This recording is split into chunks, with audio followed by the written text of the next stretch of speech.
Good morning, everybody. Nice to see everybody on this really pleasant morning in Washington, D.C. I'm going to call the meeting to order. There is a quorum here today, and I'm going to appoint Shayla Shreves as the recorder for the meeting. So with that, again, welcome. Thank you, everybody, for being here in person today. We do have a live stream on Facebook Live. So I will ask everybody as you speak to put this little button here, which is the guy talking. And then when you're not speaking, you can go ahead and turn it off. I know we couldn't get everybody here today because of the size of the room. So thank you for respecting the one person, one agency or one entity rule. Really appreciate that. And we will look for larger venues in the future. So with that, I'm going to ask Shayla to call the roll and see who's here, and please state any proxies that are being held. Okay, here we go. Thank you, Madam Chair. We have two proxies this morning for Member Rick Gonzalez, that would be Vice Chairman Jordan Tannenbaum. And for the Secretary of Defense, that would be the General Services Administration, Beth Savage. Okay, and now for our attendance, just please say you're here if you are. Chair Sara Bronin. Here. Vice Chairman Jordan Tannenbaum. Here. John Finley. Here. John Fry. Rick Gonzalez. Christopher King. Here. Luke Nichter. Here. Jay Vogt. Present. Chairman Reno Franklin. Here. Mayor Robert Simison. Here. Representing the architect of the Capitol, Joseph Imamura. Here. Representing the Secretary of Agriculture. Don't think we have anyone. And representing the Secretary of the Interior. Representing the Secretary of Defense. Representing the Secretary of Homeland Security, Teresa Pullman. Hello. Hello. This is our 20th anniversary. The March 1st is going to be a great celebration of our 20th anniversary. Just wanted all of you to be mindful of that. It seems so unbelievable that it's been 20 years. So, and I've been there for 16 of it. So thank you. Congratulations to DHS. Representing the Secretary of Housing and Urban Development. Representing the Secretary of Transportation, Colleen Vaughn. Here. Representing the Secretary of Veterans Affairs, Michael Brennan. Here. Representing the Secretary of Education. Representing the Administrator of the General Services Administration, Beth Savage. Present. Representing the National Trust for Historic Preservation, Elizabeth Merritt. National Conference of State Historic Preservation Officers, President Ramona Bartos. Representing the National Association of Tribal Historic Preservation Officers, Valerie Grusing. Not yet. And our observers, the Department of Energy, Council on Environmental Quality, National Alliance of Preservation Commissions, ACHP Foundation, Catherine Slick, and the Preserve America Youth Summit's director. Madam Chair, that's our roll call. Great. Thank you so much. We have to do a couple things related to this meeting. The first thing is to entertain a motion to actually adopt the agenda that we have in our meeting book. Would anybody like to make that motion? Yes. Okay. Moved by Councilmember Vogt and seconded by Councilmember Franklin. All those in favor? Aye. Any nays? Any abstentions? Okay, the motion passes. The second thing is a motion and a second to adopt the minutes from the October business meeting, which again are in the briefing materials. Okay, and from Councilmember Savage, a motion. Is there a second? From Councilmember King, thank you so much. All those in favor? Aye. Any nays? Any abstentions? I'll abstain from that. I was not at that meeting. Okay, so we have a lot on our agenda today, so I'm going to move from one item to the next very quickly. But I did want to ask, in the very first agenda item, for everybody in the room to maybe just introduce themselves. This is the first time we are getting together in person in several years. So it's an opportunity for us just to reconnect for those members who've been here for a while, for the new members who've only been seen on Zoom to introduce their real life personality. And I'm going to start with the man you all know, Jordan to my right, who has been leading this group for some time, and just a quick introduction, and we'll go around the room and we'll have staff introduce themselves as well. Well, most of you probably know me, but for those who might not, some new folks here, I have been on the council since 2016 and have had the pleasure of serving now as not only a general public member, but also as vice chairman and as acting chairman.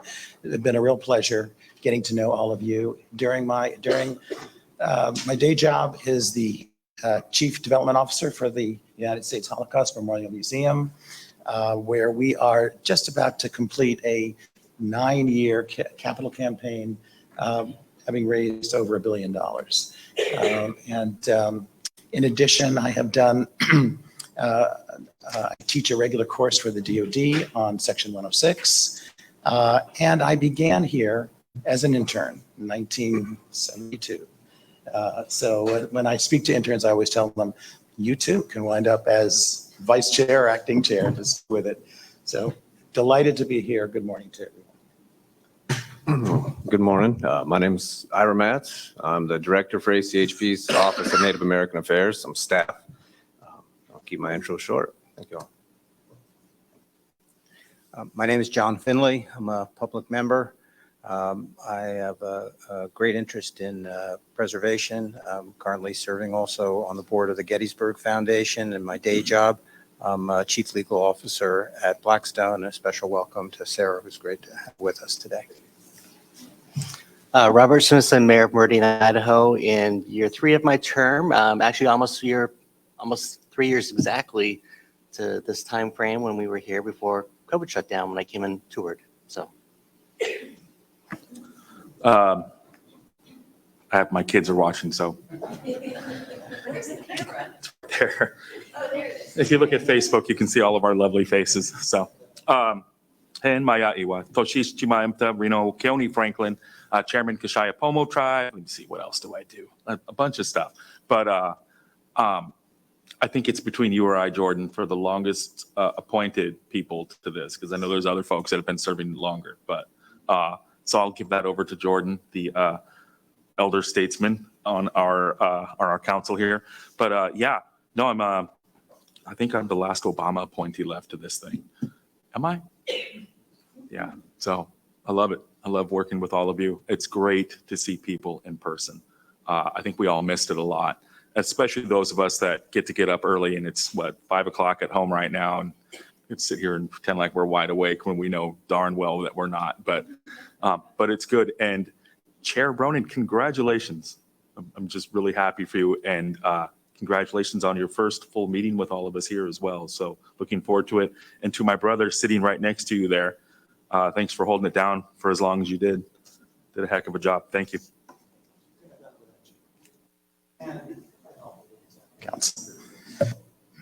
Good morning, I'm Beth Savage. I am honored to be here representing Administrator Robin Carnahan and PBS Commissioner Nina Albert. I am the Federal Preservation Officer for the U.S. General Services Administration, and I have been a long-time designee delegate to service on the council. Thank you. Thank you. I'm actually going to turn over to Lynn, if you don't mind. We'll go down this row and then we'll come back around. Hi. Specialist at the ACHP. Let's see you all today. Good morning, everyone. Susan Glimcher, Director of Communications, Education, and Outreach. Just for those on Facebook who couldn't hear, that was Lynn Richmond and Susan Glimcher, and now Drew Knoll. Drew Knoll, Director of the Office of Preservation Initiatives. Good morning, everybody. My name is Jamar Maldonado. I'm the Director of Youth Developer at the Council. And that was Jamar Maldonado. Thank you. Hi, everyone. Kate Clinton. I'm the Deputy Federal Preservation Officer for and Kate Plimpton from DOD. Thank you, Ms. Pullman. All right, good morning. 20th anniversary, just already talked about that.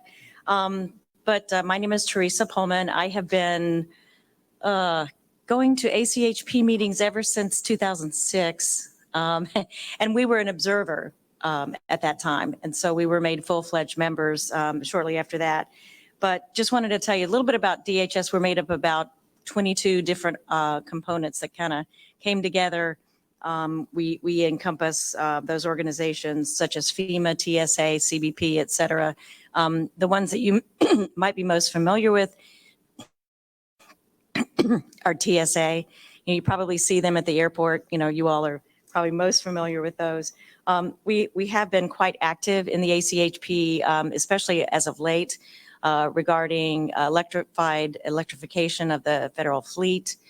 We had submitted the first draft of the EVSE programmatic agreement. We have submitted a draft of a programmatic agreement for sustainable projects.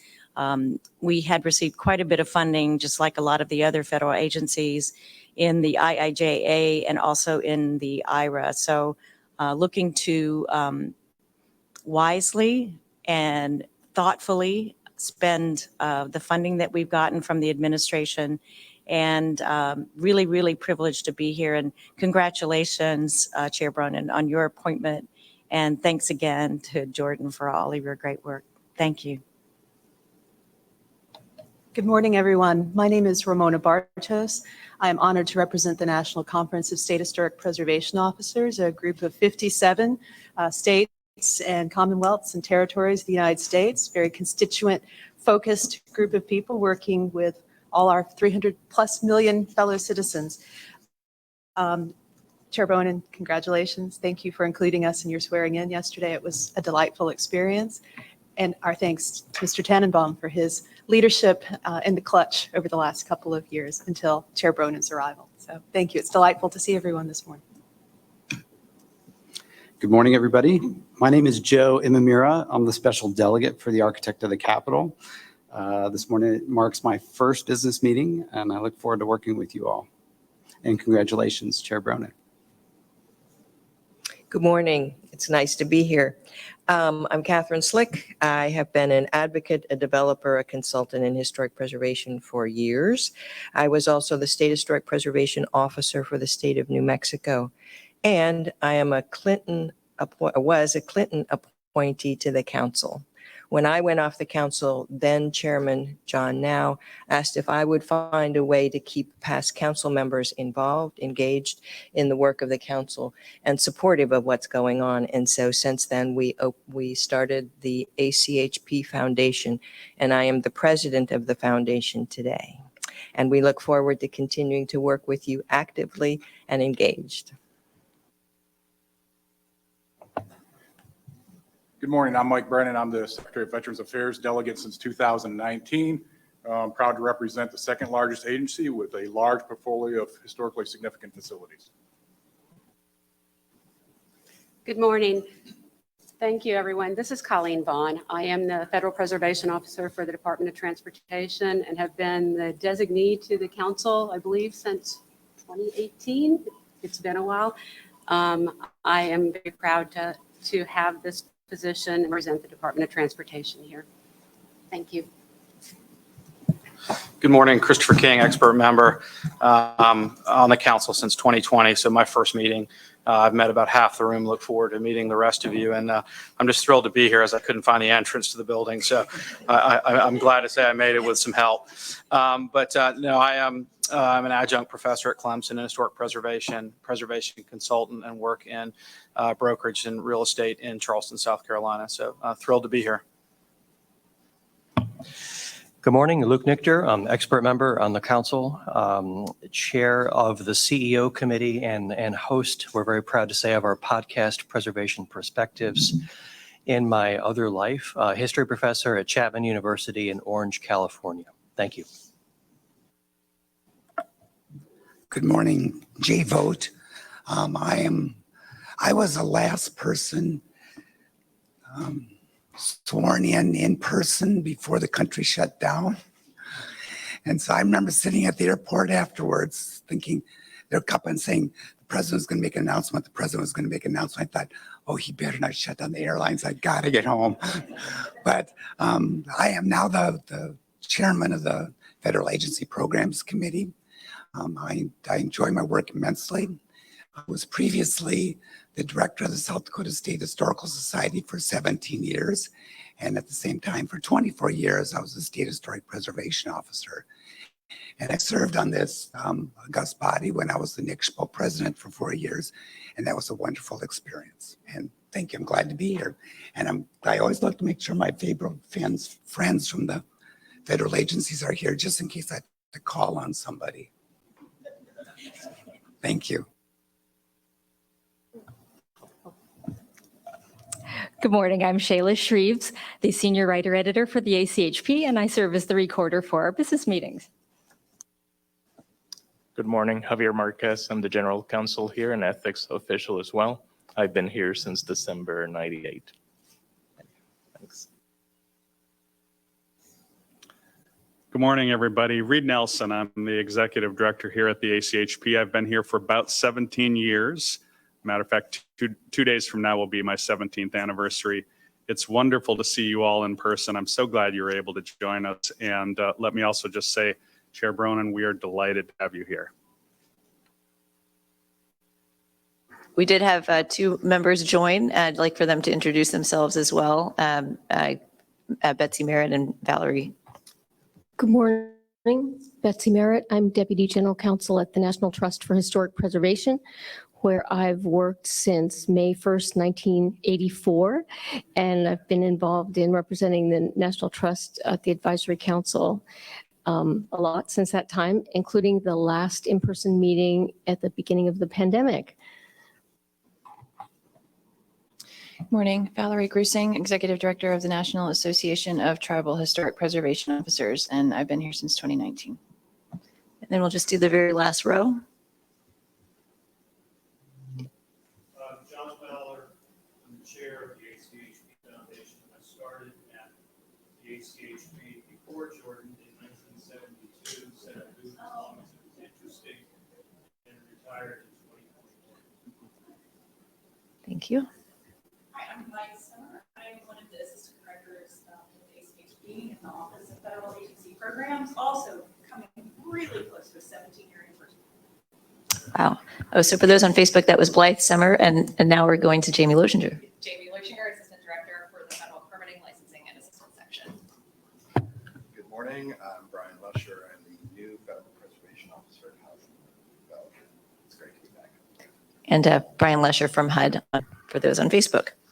Okay, so with that in mind, I did want to start with one quick announcement to this group, and I know we'll do some more publicity about it very shortly, but I'm delighted to announce that I've been able, thanks to the exhaustive search that happened before my time, to appoint Reed Nelson to be the permanent director of the agency.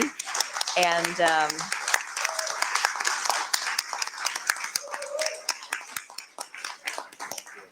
long overdue. We appreciate your patience. And it'll be effective March 12th. So you heard it first here, and I just wanted to be sure that everybody knew that we had two permanent people now. So this is great news.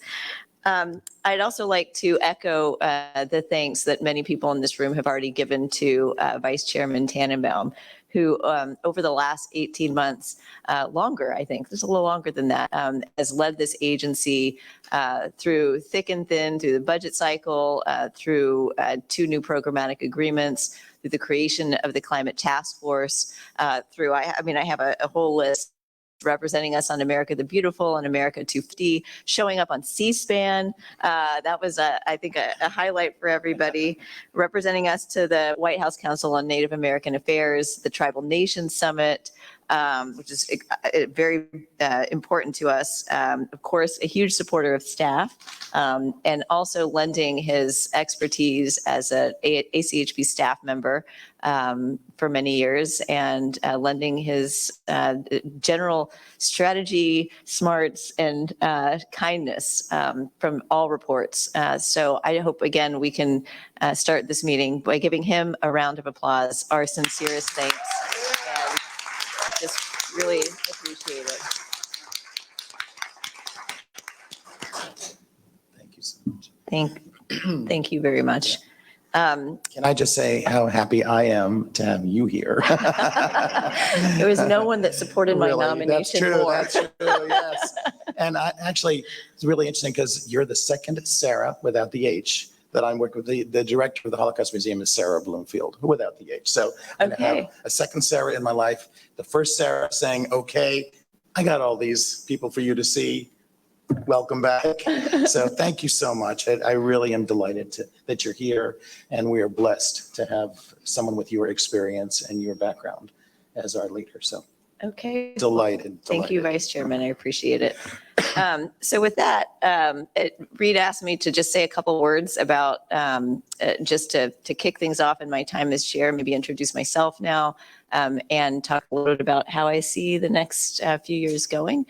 So again, very honored to have this appointment and this chance for just the few minutes that I get to do this, remaining in this administration, and you know, our time is always so short on these bodies. But I came here as a professor from Cornell University. That is my I've always been a professor since I've had a job. So it's nice to see the other professors in this group. I teach there in the College of Architecture, Art, and Planning. I'm on the planning faculty, the law faculty, the real estate, and the architecture faculties, which is great. And I'm also affiliated with the Center for Sustainability there. My research and my advocacy has focused on historic preservation, of course, as well as land use, climate change, housing, renewable energy, and state and local government law. So all of these issues, I think, are relevant to the work that the council does, and hopefully, you know, we can cross-pollinate between the academic and public fronts while I'm here. I wanted to update you briefly about the things I've been doing as chair, which has really just been for the last month, almost exactly a month. So just so folks are aware, because I know not everybody has access to the daily goings on at the agency. So one of the most important things that I've done so far has been just the travel and outreach. So first and foremost, attending the NAFBO conference 2 weeks ago with many of our colleagues, with Jamie Lee, with Ira and Reed, and showing a presence there, but also getting a chance to meet with tribal leaders and hear what their concerns were, and also just you know, liaise and meet new people from across the country. We gave several, actually Ira gave about 50 presentations, so I think he may report on that in a little bit, but on especially on the burial grounds policy that we'll be talking about today. We had some very good feedback, and we'll hopefully hear more about that too. In addition to that, I went to the Texas Historical Commission conference, where I talked about some Texas-specific things, but also the opportunity that the agency has to lead on a few policy issues, including the burial grounds policy, climate policy, and other things that we've been considering. I've also been to Texas a second time, met in San Antonio with the executive director of the Latinos and Heritage Conservation, with expert in climate and Gulf Coast resiliency and historic places, sacred places, as well as the director of the Conservation Society of San Antonio. I think that, I also spoke to a Midwest gathering of preservationists that's led by Jean Follett. And that was a fun conversation. So in addition to that outreach front, I've worked too on our policy issues, including government to government tribal consultations on a couple of matters. met with the Climate Change and Historic Preservation Task Force, helped with those policy revisions, again, led by our chairman of that committee, Jordan Tannenbaum, as well as Drew and Reed and many others. We had a great meeting with the House Appropriations Committee and revising our for that, which went in last week. It was a productive meeting, and I think we may talk a little bit more about that, but I'm happy to answer questions about that as well. We have met with many of the members. I'm looking forward to meeting with many more. Met with several external entities that have just an interest in what we do, whether archaeological related or tribal related. So those are, I think, just part of my job as outreach. Looking forward, last thing, I established an internship program that is not meant to substitute for the internship program that we already have, which is the traditional paid internship program, but is meant to add opportunities for students to join our ranks and to take that route of the vice chairman from intern to the leader of this agency. So the idea behind that new program is that those interns will work directly with me. The deadline was yesterday, so hopefully we got some applications on projects, and they will receive course credit, but only in those situations where they cannot be paid. So of course, I'm a big believer in paid internships, but I did get inquiries in that position, students in semester and DC type programs who couldn't work for our agency because we didn't have that kind of program. So I'm hoping that that can continue. I love students, I love interns, and again, I feel like that's part of what I can bring to this position. So with that in mind, looking ahead, I think this agency has three main functions. It has many, many functions, but I think its primary functions are administering the Section 106 process, providing advice, that is the first word in our name, the Advisory Council on Historic Preservation, to the White House and Congress, and also raising awareness about historic preservation in a variety of spheres. So that's kind of how I hope to think about my time here and to divide my time. Although on the first point, the Section 106 review process, that is so well handled by our staff. So I think the way that our agency has developed its responsibilities to administer Section 106, I think is very strong. It's very sound. That's what I hear across project participants everywhere. There's always improvements. But that process is something that I will work with staff on, but that's not something where I intend to take the lead in terms of the day-to-day. That second category, the advising category, opportunity for us to be stronger in that. We have a series of policies that we've adopted. We are considering new policies now. I think there's an opportunity to take those and bring them to the institutions within the federal government, but also to make others aware of them as well so that they can consider adopting those too. We have policies that have been on the books for a while, including the affordable housing policy, that are probably worth revisiting. And I hope to open that door in the coming weeks as working with staff to try to figure out a good sequence for that. In addition, we have adopted a number of policies where we have the opportunity to embed those into the practices, guidance, and perhaps even the regulations of the agency. So it is excellent for us policy statements and to promote those. But again, from putting on my legal hat, to make those last even longer and be more integrated into the things that the agency does, we can always consider changes to our guiding documents. That's something too that I'll be considering how to approach in the years ahead. And then finally, in that third category, promoting awareness and knowledge of the ACHP, certainly through the internship program, through social media, through just getting out there and talking with people. That is something that I view as my role. I have a lot of interest in doing that. So if you have entities or students who would like to speak with me, I'm very open to that. I am holding monthly office hours for students. I've also asked Susan and Lynn to help me set up meetings with our HBCU partners and hopefully a new partner, Hispanic Serving Institution with Historic Preservation Program, UT San Antonio. So programs specific to those groups, as well as these open offices to just drop in and ask about historic preservation and what federal agencies do. So again, I love talking to students. That's really my job, and look forward to doing that. So your ideas would be great. Just moving on to the sort of next subcategory in governance issues. I've been looking at the operating procedures, and I think they could use an update. So in the weeks ahead, we'll be figuring out with Reed how to go about doing that. Probably a small committee of council members to start reviewing that and just updating those for the way that we operate or that we might want to operate going forward.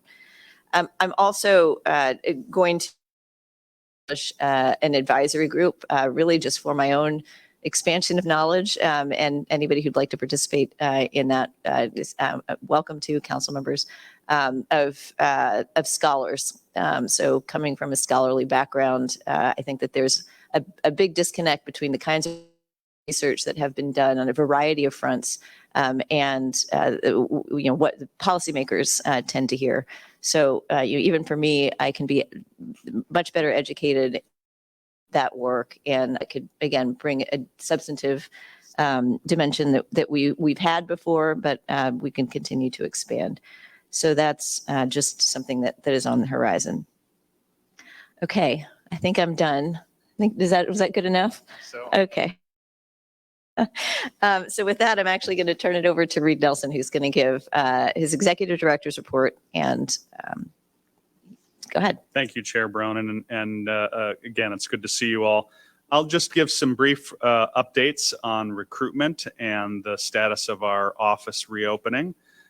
First of all, while they're not here in the room with us today, I wanted to just mention a few interns that have joined us during the current season. First, I want to acknowledge Taryn Jones as our spring 2023 intern in the Office of Federal Agency Programs. He's working on collecting and analyzing curricula and other information about the state of Section 106 exposure in specialized undergraduate and graduate programs, and then make recommendations to us on how we can help those programs improve and expand that exposure. He's a first-year graduate student in the Pratt Institute's Historic Preservation Program. So welcome, Taryn. And we appreciate the foundation supporting that. I also wanted to just quickly announce that Ernest Andrioli is also another intern working with Chair Bronin. He's currently at the University of Connecticut School of Law, and he's assisting her with some research as well. So happy to have Ernest with us. I'm also just going to acknowledge that we are very pleased to have our first 21st Century Fellow with us, and he will be introduced more later by the chair. So I'm going to hold off on that, but you'll hear more from him, Dr. Matthew Kenyatta there. I think just walked in. So you'll hear more from agenda. Wanted to just mention again, we are just days away, minutes away from being able to announce who our digital operations coordinator will be, staff person selected, and still just sort of finalizing the security review process. So, we'll be talking with you more about our new digital operations coordinator, a new position in the Office of Federal Agency Programs, looking to work both internally, but importantly with you all as well on ensuring that the Section 106 review process is working as effectively as possible, and that we're all using digital tools as effectively as we can to both facilitate the Section 106 review process and to record and honor historic properties. So more about that when we're able to announce the person.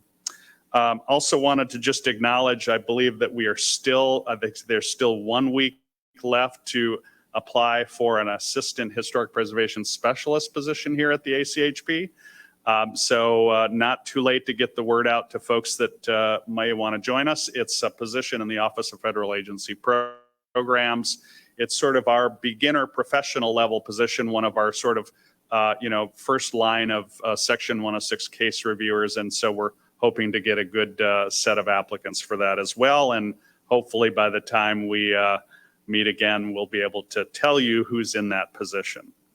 I also just wanted to acknowledge, now that you've heard the announcement of my selection as the executive director, that I will be working with Javier and others to move as possible to advise for and recruit for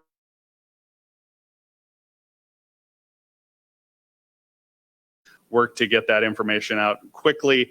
Obviously, a very important position for the ACHP, one that will do a nationwide recruitment for, and hope some very qualified and good folks to choose from.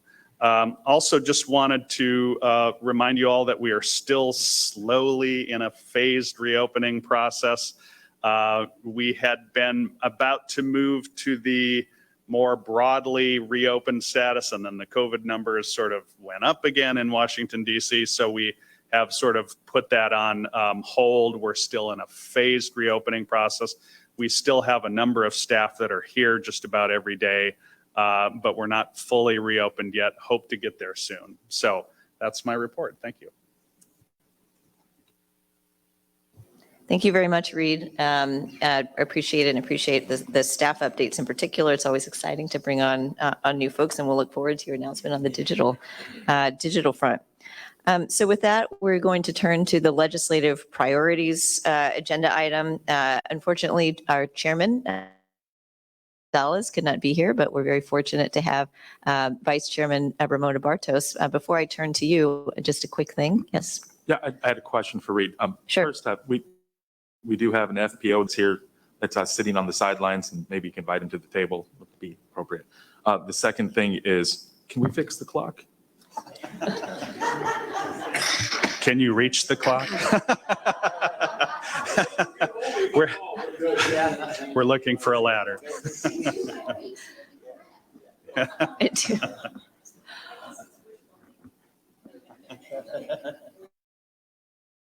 We'll work on the logistics maybe during the break. Thank you. Much appreciated. So with that, Ramona, Ramona Bartos is going to tell us about the priorities that the committee established or voted on at the committee meeting, and take it away. All right. Thank you, Chair Bronin. And thank you for Mr. Gonzalez. I'm filling in for him. He would have been delighted to present this as well, but I'll do my best. Yes, indeed, the Preservation Initiatives Committee did review the revised set of legislative priorities that staff recommended, and thanks to staff for their work on this issue. In addition to retaining previous topics of ongoing importance, this list of priorities adds topics addressing climate change, community development, including affordable housing, which we know that is a priority for you, Chair Bronin, digitization, and reauthorization of the Historic Preservation Fund, which is important to many people, including the TIPOs, the SHPOs, and our constituents. To that end, the Preservation Initiatives Committee supports the proposed set of legislative priorities as set forth in the meeting book, with one proposed change. We suggest that the second bullet addressing the Historic Preservation Fund mention increasing the annual funding level of the fund, which again would benefit greatly the operating funds of both SHPOs and TIPOs, which unfortunately has been largely stagnant for the last 2 decades, barely keeping up, actually not keeping up with inflation. To that end, I would like to make the following motion. Moved that whereas the National Historic Preservation Act requires the ACHP to advise the President and Congress on matters relating to historic preservation, therefore, the ACHP will offer advice to the 118th Congress on actions affecting the nation's historic properties, focusing on, but not limited to, the following priority issue areas: supporting preservation-friendly programs and funding, reauthorizing, making permanent, and increasing the Historic Preservation Fund, promoting consideration of historic properties in the federal response to climate change, as discussed in the ACHP's, I will say, draft, but to be discussed later, Climate Change and Historic Preservation Policy Statement, supporting designation or protection of historic properties that reflect the full American story, and discouraging proposals that would destroy or diminish diverse histories, supporting preservation of historic properties and community development, including in creation of affordable housing, maintaining and enhancing tax incentives for historic preservation, balancing regulatory permitting reform and streamlining with protection of historic properties, digitizing and mapping known resources subject to Section 106 processes, and expanding survey work of unknown or undocumented resources, addressing the impacts of accelerated infrastructure development on historic properties, and fostering stewardship of historic properties on federal lands or under federal management. That is my motion, Chair Bronin. Thank you. And because the committee did not take a vote on it, we will be looking for a second to that motion. Second, Councilmember Franklin, thank you. So with that, is there any discussion? If not, we'll call for a roll call vote. Thank you, Sheila. Oh, sorry. Oh, yes. Go ahead. Thank you so much. I appreciate this very comprehensive list, and the Department of Transportation supports it. I just asked a couple clarifying questions with regard to this. On the seventh bullet, balancing regulatory permitting reform and streamlining protection, obviously it's incredibly important. I'm curious as to... Ms. Vaughn, could you put the mic a little closer to you? I'm sorry. Sure, I'm sorry. That better? Yeah, okay. With regard to that bullet, and then addressing the impacts of accelerated infrastructure development on historic properties, I'm curious because they seem similar. If you could provide, is there a nuance between those two? Because in reading them, they seem pretty similar. Well, I look to Mr. Nelson to help me with this, but from my perspective as a State Historic Preservation Office person, streamlining and balancing can be completely separate and distinct from one another, or they can be integrated. From my perspective, this is an effort to integrate those two desires, and I do understand that in Congress there are a multitude of potential changes to some of these laws that are being considered as we speak.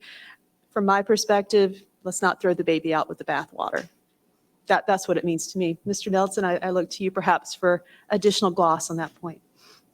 Yeah, Ramona, I think that's a good description and explanation, and I acknowledge that there is potentially overlap between the two. I think certainly what I would add to Ramona's comments is that I think one certainly allows us to look at individual sectors, infrastructure sectors, and comment on and acknowledge both opportunities and challenges perhaps created legislatively in advancing specific infrastructure sectors. I think the other gives us sort of the broader footing to talk generally about historic preservation related legislation, those that would be sort of changing the NHPA or other statutes that might impact the way Section 106 reviews and other things are carried out. Thank you. Thanks. I really appreciate that clarification, and I think it'll be helpful to others that may be looking at this. The final question I have is regard to the comment on expanding survey work of unknown and undocumented resources in the context of the digitizing. If you could expand a little on that and what the intent behind that was, that would be helpful. Again, I'll speak from my perspective from North Carolina, and we work on a great deal of transportation projects in our state.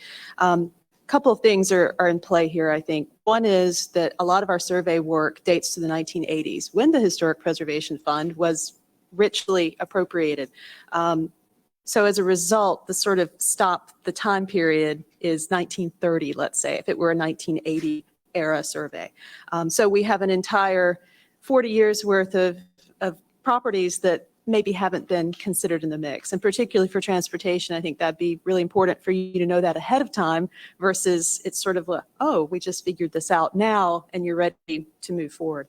So that's part of it as well. And the other thing is, what else do we need to know about that perhaps we weren't looking at in say 1980, 1985. And again, very holistic approach to survey work. That's what that meant to me. Mr. Nelson, any other thoughts from your point? Yeah, well said. And I look at that as really an opportunity for us to do even more than we have in the past to promote inventory, the funding of inventory, whether it's from a Section 110 of the NHPA perspective, or whether it's, the notion of agencies fully complying with the Preserve America Executive Order, Section 3 of the Executive Order, and really developing a full awareness of the historic properties under their ownership and control. I would just add also, you all know, many of you having been part of our digital information task force, that taking that message and talking about the importance of then digitizing that information, fully implementing, as the chair said, looking at those recommendations and fully implementing those are really important. And I think we've done some good work there, but I think we can do more. And if I could just make one other statement too, I think particularly for transportation, this is important. Measure twice, cut once. Wouldn't you like to know ahead of time with pre-planning so that you can figure out how to thread that needle? Sorry for all the metaphors this morning. Need another cup of coffee, perhaps.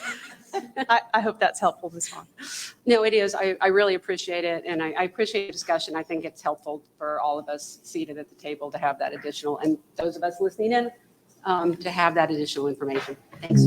I'll just add one thing to that point, which is that to the extent that this single bullet point in this draft policy sort of broadly talks about digitization, I just want to recognize that we also have policies related to tribal knowledge and confidential sites. And of course, that would not be something that would be changed by this. There's pages and pages that could be written about that single bullet point. But I wanted to say that ACHP does have that awareness that not all tribal sites are sites that will be surveyed or surveyable. That is not changed by including this in our legislative priorities. And it looks like there was yes, Ms. Pullman. Yes. Actually, I wanted to just bring up, and I don't know if it's appropriate to include it here or not, but, the Federal Real Property Council, has a lot of data on federal buildings. And I think that we need to work more across the interagency with them, and also the Federal Permitting Improvement Steering Council as well, because there are a lot of transportation projects, and DHS doesn't have quite so many in the FIPC world, but we do have, we're the third largest federal agency, and there is a lot of work going on in the Federal Real Property Council, particularly on the future of work and the workplace. And so I think that perhaps we should put that in, if it's not appropriate here, perhaps into our considerations, because that it's coming. It's a big deal that's going on right now with all of the federal agencies and the Office of Personnel Management, et cetera, et cetera. So big deal. Thanks. Madam Chair. Yes, go ahead, Mayor. I don't know if you want to reply to that. I don't know if Councilmember Bartos, do you have any reply or comment to that? Yep. Excuse me, as far as Ms. Pullman's comments, the Uber driver told me yesterday traffic was heavy because Tuesday and Wednesday are coming the office day. The rest of the week, not so much. I don't know if that anecdote helps inform further Ms. Pullman's good point, but to a preservation standpoint, that is I had not considered that as much, but this bullet point set, but will the federal government continue to retain these buildings? I don't know the answer to that. And then what if they are transferred into private hands? That's a Section 106 issue right there. It strikes me as. We are actually looking at consolidation of real estate. I know Your mic, please. Yeah. If you wanted to turn on your mic and repeat the comment, sorry. I'm sorry. We are actually looking at consolidation of real property, divesting of property, working with GSA and other partners on that. And those are the components that own their own real property are also looking at that as well. So it is the consideration that I think this group ought to at least keep in mind, if not be one of the actors in what's going on, because there's a lot of planning and a lot of money being put towards this particular thing, the future work. So Thank you. And just to clarify that these are the priorities for Congress. So these are legislative priorities. It sounds like there may or may not be active legislation on that issue. If there is, of course, I think under this last bullet point about fostering stewardship of historic properties on federal land, it might certainly fall under that. But to the extent that the Federal Real Property Council is soliciting input and would like to be connected with us, I would love for you to be a liaison with that and happy to get involved to a greater extent. Thank you. Mayor Simison. Yes, thank you. It's following up on our conversation last night about, while I do plan to support the motion, the word supporting and what that means for ACHP moving forward in terms of advocacy or of specific legislation in the future, that's, I will reserve the right to probably vote against those in the future, just because I think if you look at this list, it starts off with advice, which, as you point out in your opening statements, that is the role of ACHP.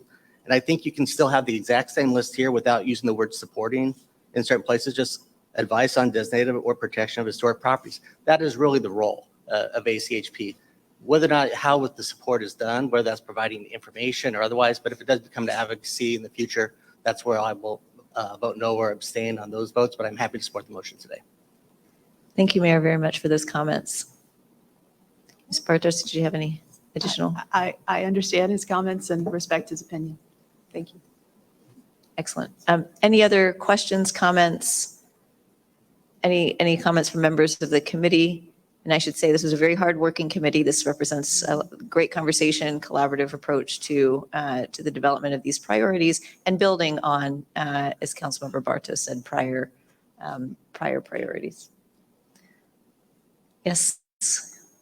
Sorry, just briefly to go to your point. The meeting book explains just explicitly that, this doesn't require you to vote any specific way when those issues actually come up. So just, thanks. Thank you, Attorney Marquez. Seeing no further comments, I will return to Shayla and ask for a roll call vote on this motion, which has been seconded. Okay. And you are voting on the motion for the legislative agenda. Vice Chairman Jordan Tannenbaum. I support. Yay. John Finley. Yes. Proxy for Rick Gonzalez, Vice Chairman Tannenbaum. Yes. Christopher King. Yes. Yes. Jay Vogt. Yes. Reno Franklin. Yes. Robert Simison. Yes. Representing the architect of the Capitol, Joseph Imamura. Given our unique role, we abstain. Proxy for the Secretary of Defense, GSA, Beth Savage. Yes. Representing the Secretary of Homeland Security, Teresa Pullman. yes. Representing the Secretary of Transportation, Colleen Vaughn. Yes. Representing the Secretary of Veterans Affairs, Michael Brennan.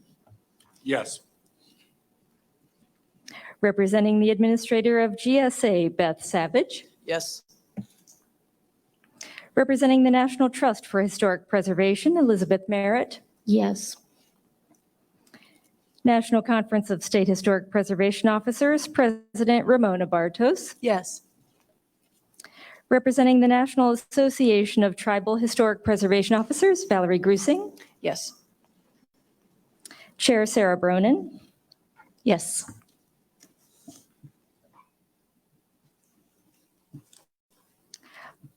Madam Chair, the motion passes with 17 ayes and 1 abstention.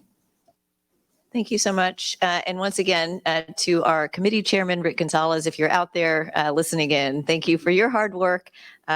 We appreciate it and appreciate your commitment to the ACHP. All right, turning now to agenda item 4, the Climate Change and Historic Preservation Task Force, an initiative started before my time, but I'm delighted that it is coming to one of its first productive or products, which is the policy statement that we will be discussing today. Obviously, given my past work and interest in climate at the Climate Heritage issues. This is an issue of personal importance, and I'm really excited to hear from Jordan about the policy statement, and I'll turn it over to him now. Great. Thank you, Madam Chair. And I'd like to begin by thanking Drew for her good work on this, and for many of you who serve on that task force. Thank you so much for the incredibly hard work that you've done, and this goes back a couple of years.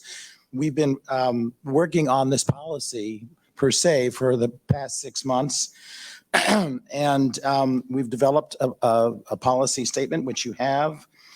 Climate change, dealing with historic properties. Our last meeting was on February 1st. The draft policy is in your meeting book. It's intended to assist federal agencies, but also speaks broadly to non-federal parties. The document defines the scope of the challenge and highlights the effects to properties significant to Indian tribes and Native Hawaiian organizations, and the disproportionate impacts of climate change on historic places in underserved communities.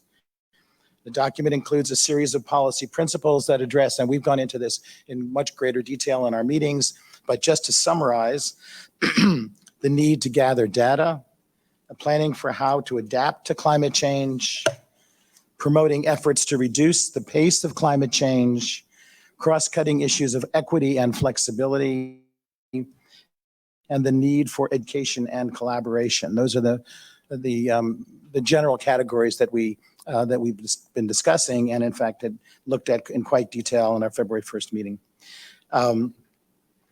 So let me ask now, are there any questions before we go through? And I'll turn it over to Madam Chair Bronin to discuss the next steps from moving the document forward, which of course is a priority.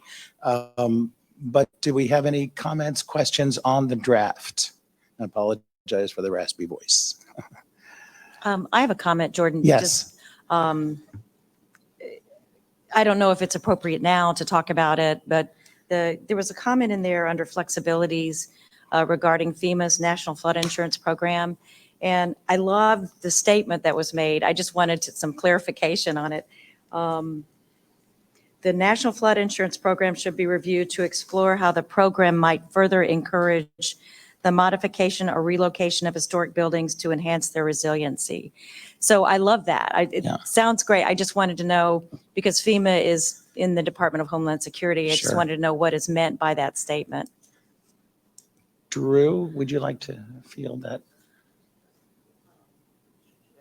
Yeah.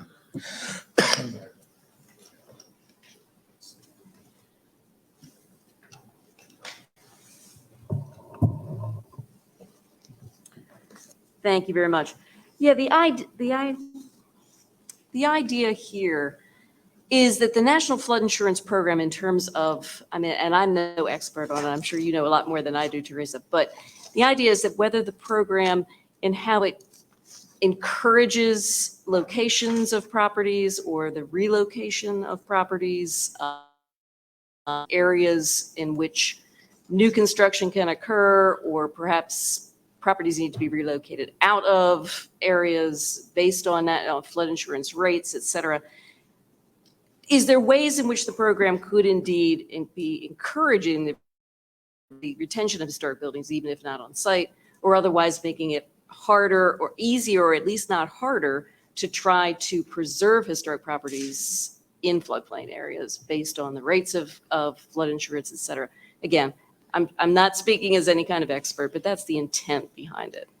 Might be a good idea to talk to FEMA and actually have some of the members of the staff talk with some of the folks, the staff at FEMA, to see if there is a way. I like I said, I love the idea. I don't know how they can make it happen, but it sounds like a good thing. So, Councilmember Bartos, and then I have a comment. Thank you, Chair Bronin. I'd like to add to Ms. Null's comments. One thing that I would really like FEMA to explore, buyouts happen for good reasons. Buyouts happen because places are in repetitive flood situations. Historic buildings are destroyed. You cannot salvage any. It's very difficult to take the building elsewhere. It's a total buyout. And surely there's a way, we have all of the technology to relocate buildings and so forth, to adjust that part of the buyout. because it's resulting in great displacement of communities. We have a town, North Carolina, that really doesn't exist any longer because of buyouts. And there's a good reason for the buyout. I understand that. But how do you help mitigate? How do you help address that dislocation? And, these are buildings that necessarily weren't even flooded, but they're in harm's way. So some way to adjust that would be a policy win for me. Thank you.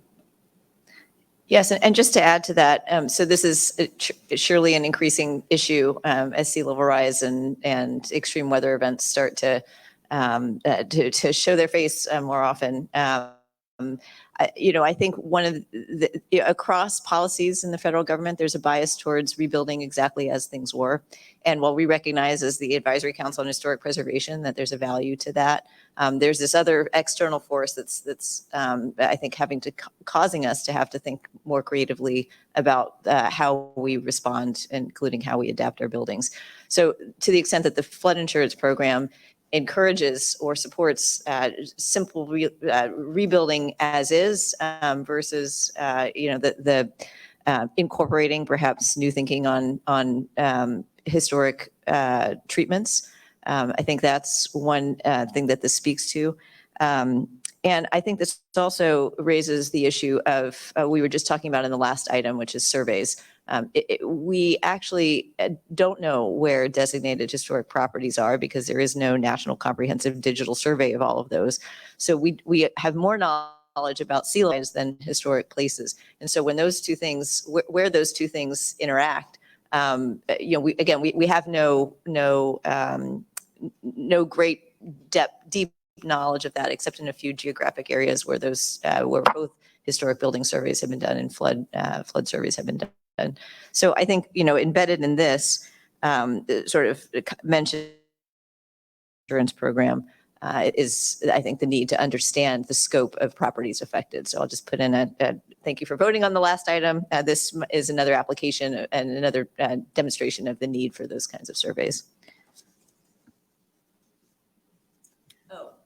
And I think we would definitely welcome additional consultation with FEMA because it's not just this program, but it's also disaster management generally and how historic is embedded into disaster management programs from preparedness all the way through recovery, where historic properties are not necessarily, there's not necessarily a clear policy as to how we treat that, especially debris.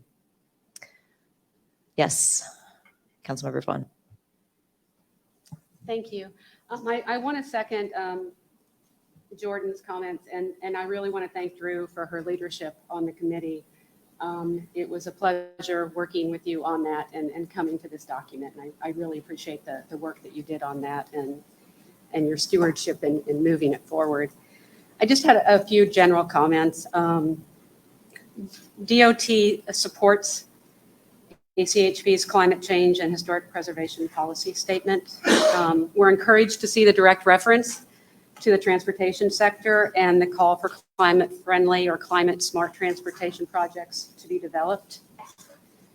And we agree that these projects move forward with addressing those potential adverse effects to historic properties. I just want to note that we will be providing a limited set of comments for ACHP to consider when developing the final document. Thank you so much. Thank you. Other comments? Okay, hearing none. Madam Chair, would you like to talk a little bit about the tribal and SHPO consultation and the next steps for an unassembled vote? Councilor. Excellent. So thank you for your comments today. We will continue to take comments, and so appreciate the notice that we'll get some from DOT. That's great news. Next week, we will be initiating our process of tribal consultation, which is something that the ACHP does anytime it considers adopting a policy. That tribal consultation process will move on one track. We will hope to have a consultation meeting or meetings starting in early April. In addition, in March, we will be having a consultation with the state historic preservation officers through ACHP, and we'll look forward to the comments that we receive from them. We will have an unassembled vote on this ideally by mid-May. So before our next council meeting, it's important enough that we keep this moving, that we want to do it between our formal council meetings. So comment early and often. We look forward to it. Our chairman of our task force, Tannenbaum, will look forward, and I will look forward to reading your comments. Okay. So with that, maybe we should take the next topic is a weighty one, is an important one. We want everybody's full attention. So we're maybe going to take a quick 10-minute break. So for those on Facebook, come back in about 10 minutes. For those here, there is coffee in the break room, and we look forward to seeing you at 9:50. Thank you. Excellent. Okay, so we're all back from the break. Thank you, everybody, for returning, because next up on our agenda is a very, very important topic coming to us from our Committee on Native American Affairs and our Office on Native American Affairs. I wanted to, our committee chairman. All right. While we are doing that, while we are rounding up our committee chairman, and see, that's what happens when you just start without looking up. Just wanted to again thank folks, remind folks to please when you are speaking, put your microphone on. And I was just asked to remind you to speak into the mic, so not over here, just really right into it. So we capture everybody's wonderful comments and we can communicate those to the public. So thank you in advance for putting the mics a little bit closer to your speaking voice. And with that, we will move on to agenda item number 5. I do want to thank the committee chairman, Chairman Franklin, as well as Ira Matt on staff, who has led the development of this very important policy. You all have been talking about it, again, long before my time. I'm very grateful to have the chance to preside over this meeting where we will be considering adopting it. It's an update to a prior policy, but a long overdue one, one that is that really enshrines, I think, very, very basic principles, to be honest, of respect and sound moral judgment that we unfortunately have to reduce to writing, because not everybody kind of has adhered to those in the past. So with that, just really brief introduction, I'm going to turn to Chairman Franklin to just, give some remarks about the policy, and I know Ira will also chime in as well. Madam Chair, thank you for the opportunity to address the rest of our amazing council here on a subject that is very near and dear both to my heart and to the tribes that we serve as an advisory council.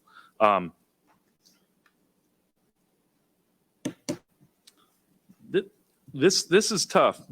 It's a little tough for me because it's personal, and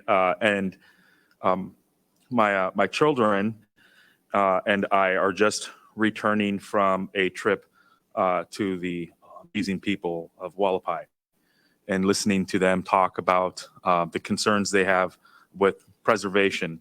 And I often think of why would protecting our burials be a preservation issue at all? And I flew over Arlington to get here. We took a weird route because it was rainy on my way to land. And I just sat there looking over what our nation considers hallowed ground, sacred ground, flying over and looking at all those individuals who gave so much for their country, and thinking about the presidents that are there, the soldiers, the family members. And you can't help but want to compare the protections that are provided for the individuals that are inside of those sacred grounds and the individuals from the Wallapai tribe, the Kashiapomo tribe, the Navajo Nation, every Indian tribe that exists in the United States. And making that connection between the two was an emotional thing for me, and knowing what I have to do today and what we're all being asked to do today. And so I want to take just a moment and before I go further on this, just acknowledge that as a chairman of my tribe and as a Kashaya Pomo in good traditional status, following Kashaya Tawi and cultural law, I first would just apologize for the fact that I'm going to reference American Indian burials for other tribes. And to any of the tribes that are watching on Facebook or later on see this, I apologize that I'm having to reference that what could be your burials. And please know that it's done with the spirit of mitigation, both in this world and into the next. And the understanding that sometimes we have to discuss these things in order to find solutions. The ACHP, we went on this journey back in 2007. This last time we updated this policy, the policy that is really the driving force behind what federal agencies and what a lot of states too that look at a policy, a burial policy, and look at it and say, oh, here are the things that are important. Here are the things that the ACHP, as the experts on historic preservation, have put forward for protection of these burials and these funerary objects and sacred items that are associated with it.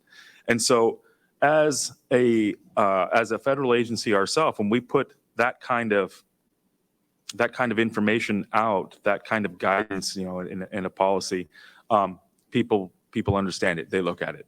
The version that came before us, it's easy with hindsight to criticize and say it should have had this, it should have had that. I love the fact that we didn't focus on that. We did 8 consultations with tribes and Native Hawaiian organizations. I personally invited all of you to come and join us in one of our discussions with tribes. And some people took us up on that offer. And tribes were very candid in their discussions and what they wanted to see inside of this policy.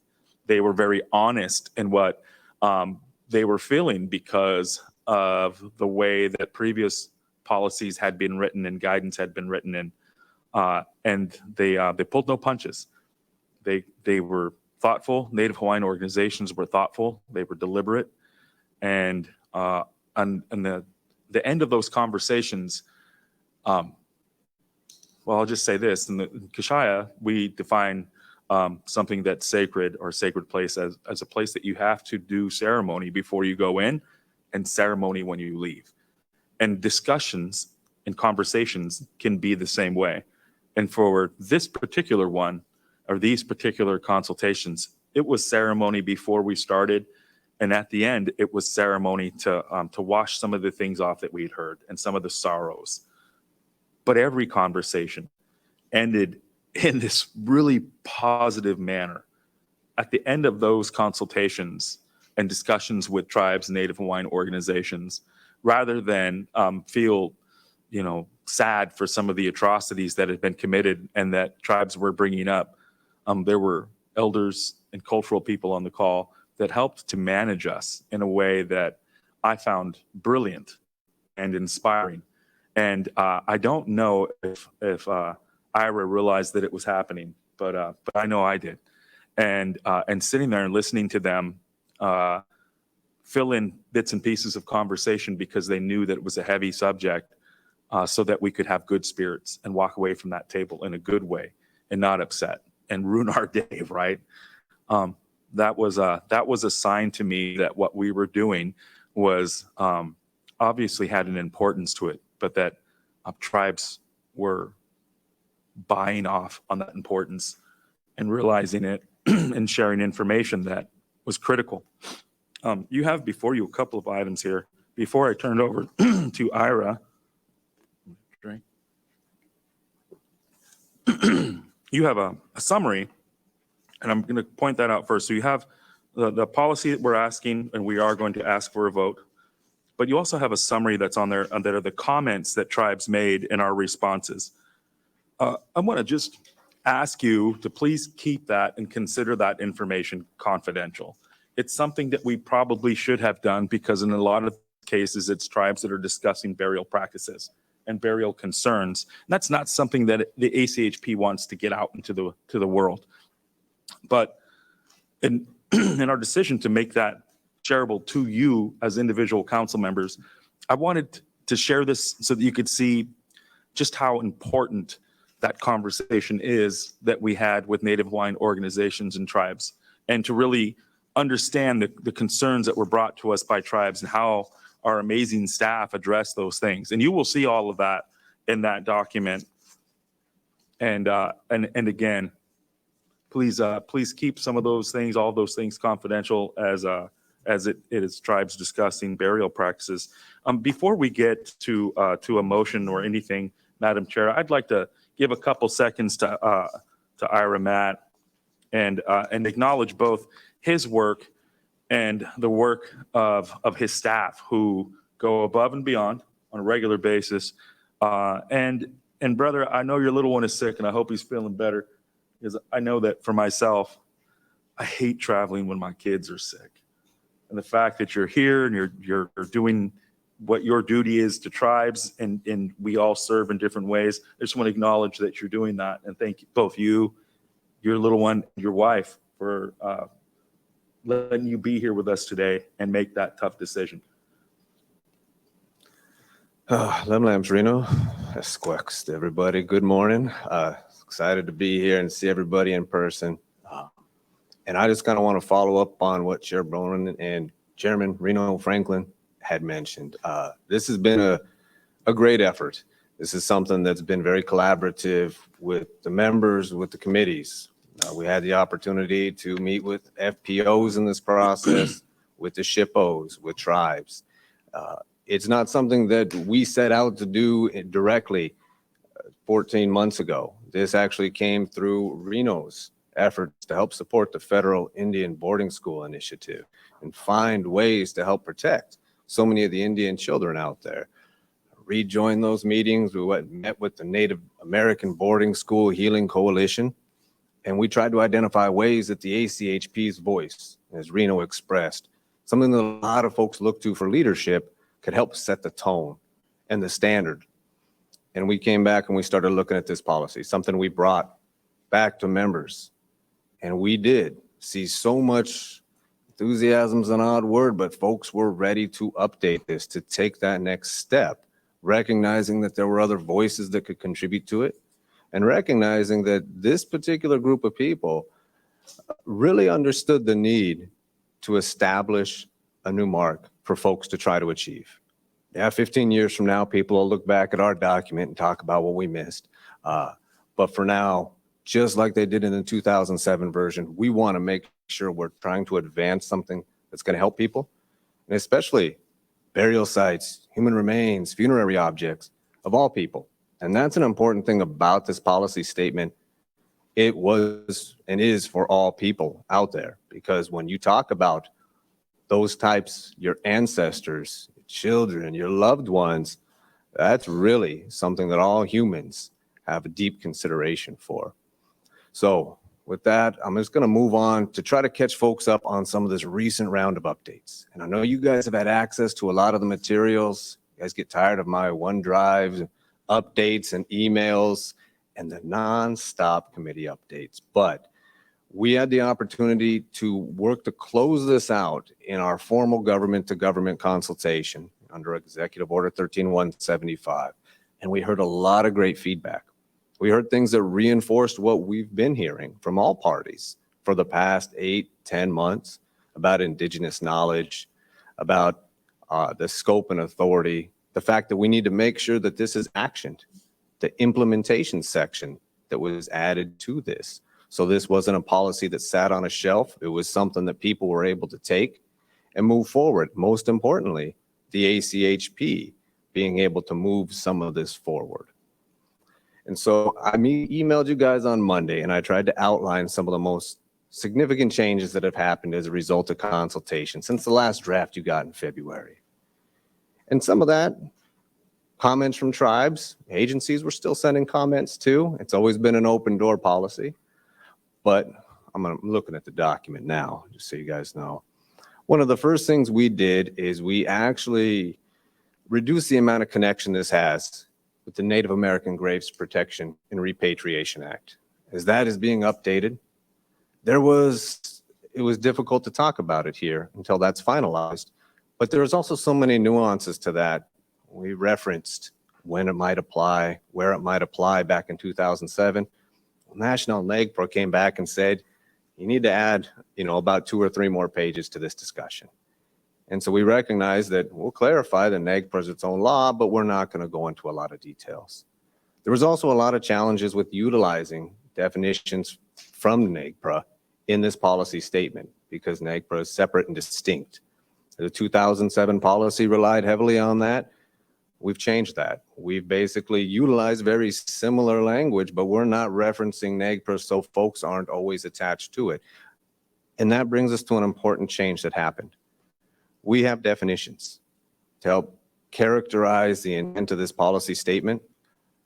But one thing that we do is we clarify in that definition section. There are a number of terms, things like intact, disturbance, human remains. These are all things that federal agencies, states should be working to, further define in consultation with the affected parties. Reno and the Kashaya, for their people, are going to have possibly a different definition of what that means than I would as a Salish individual. And I know even in my own tribe between the Salish and Kootenai, there are distinctions. And so we didn't want, from our little ivory tower in DC, to try to dictate what that was for everybody. We wanted to make sure that was something that people were able to define together. And that includes the fact that agencies have specific missions and authorities. And we did hear that from folks like Navy, where their final resting place is at the sea. And we made sure that we weren't basically overtaking their internal policies, but we were looking to inform and advise should they have other areas where they dealt with human remains. The authority section was also a big discussion point. Interestingly, it became more of a discussion as we progressed through this process, but tribes and federal agencies were very interested to see ACHP exercise its statutory authority, which is broad, as the chair noted, to advise the president and Congress, really on all matters of historic preservation beyond even Section 106. That includes sacred sites. And for those of you that have read this, you've seen the language about sacred sites in here, something Reno also mentioned. A burial site for so many people is a sacred site. And what we didn't want to do is create some artificial distinction or boundary between those. And our authority section talks about how we can have this policy statement.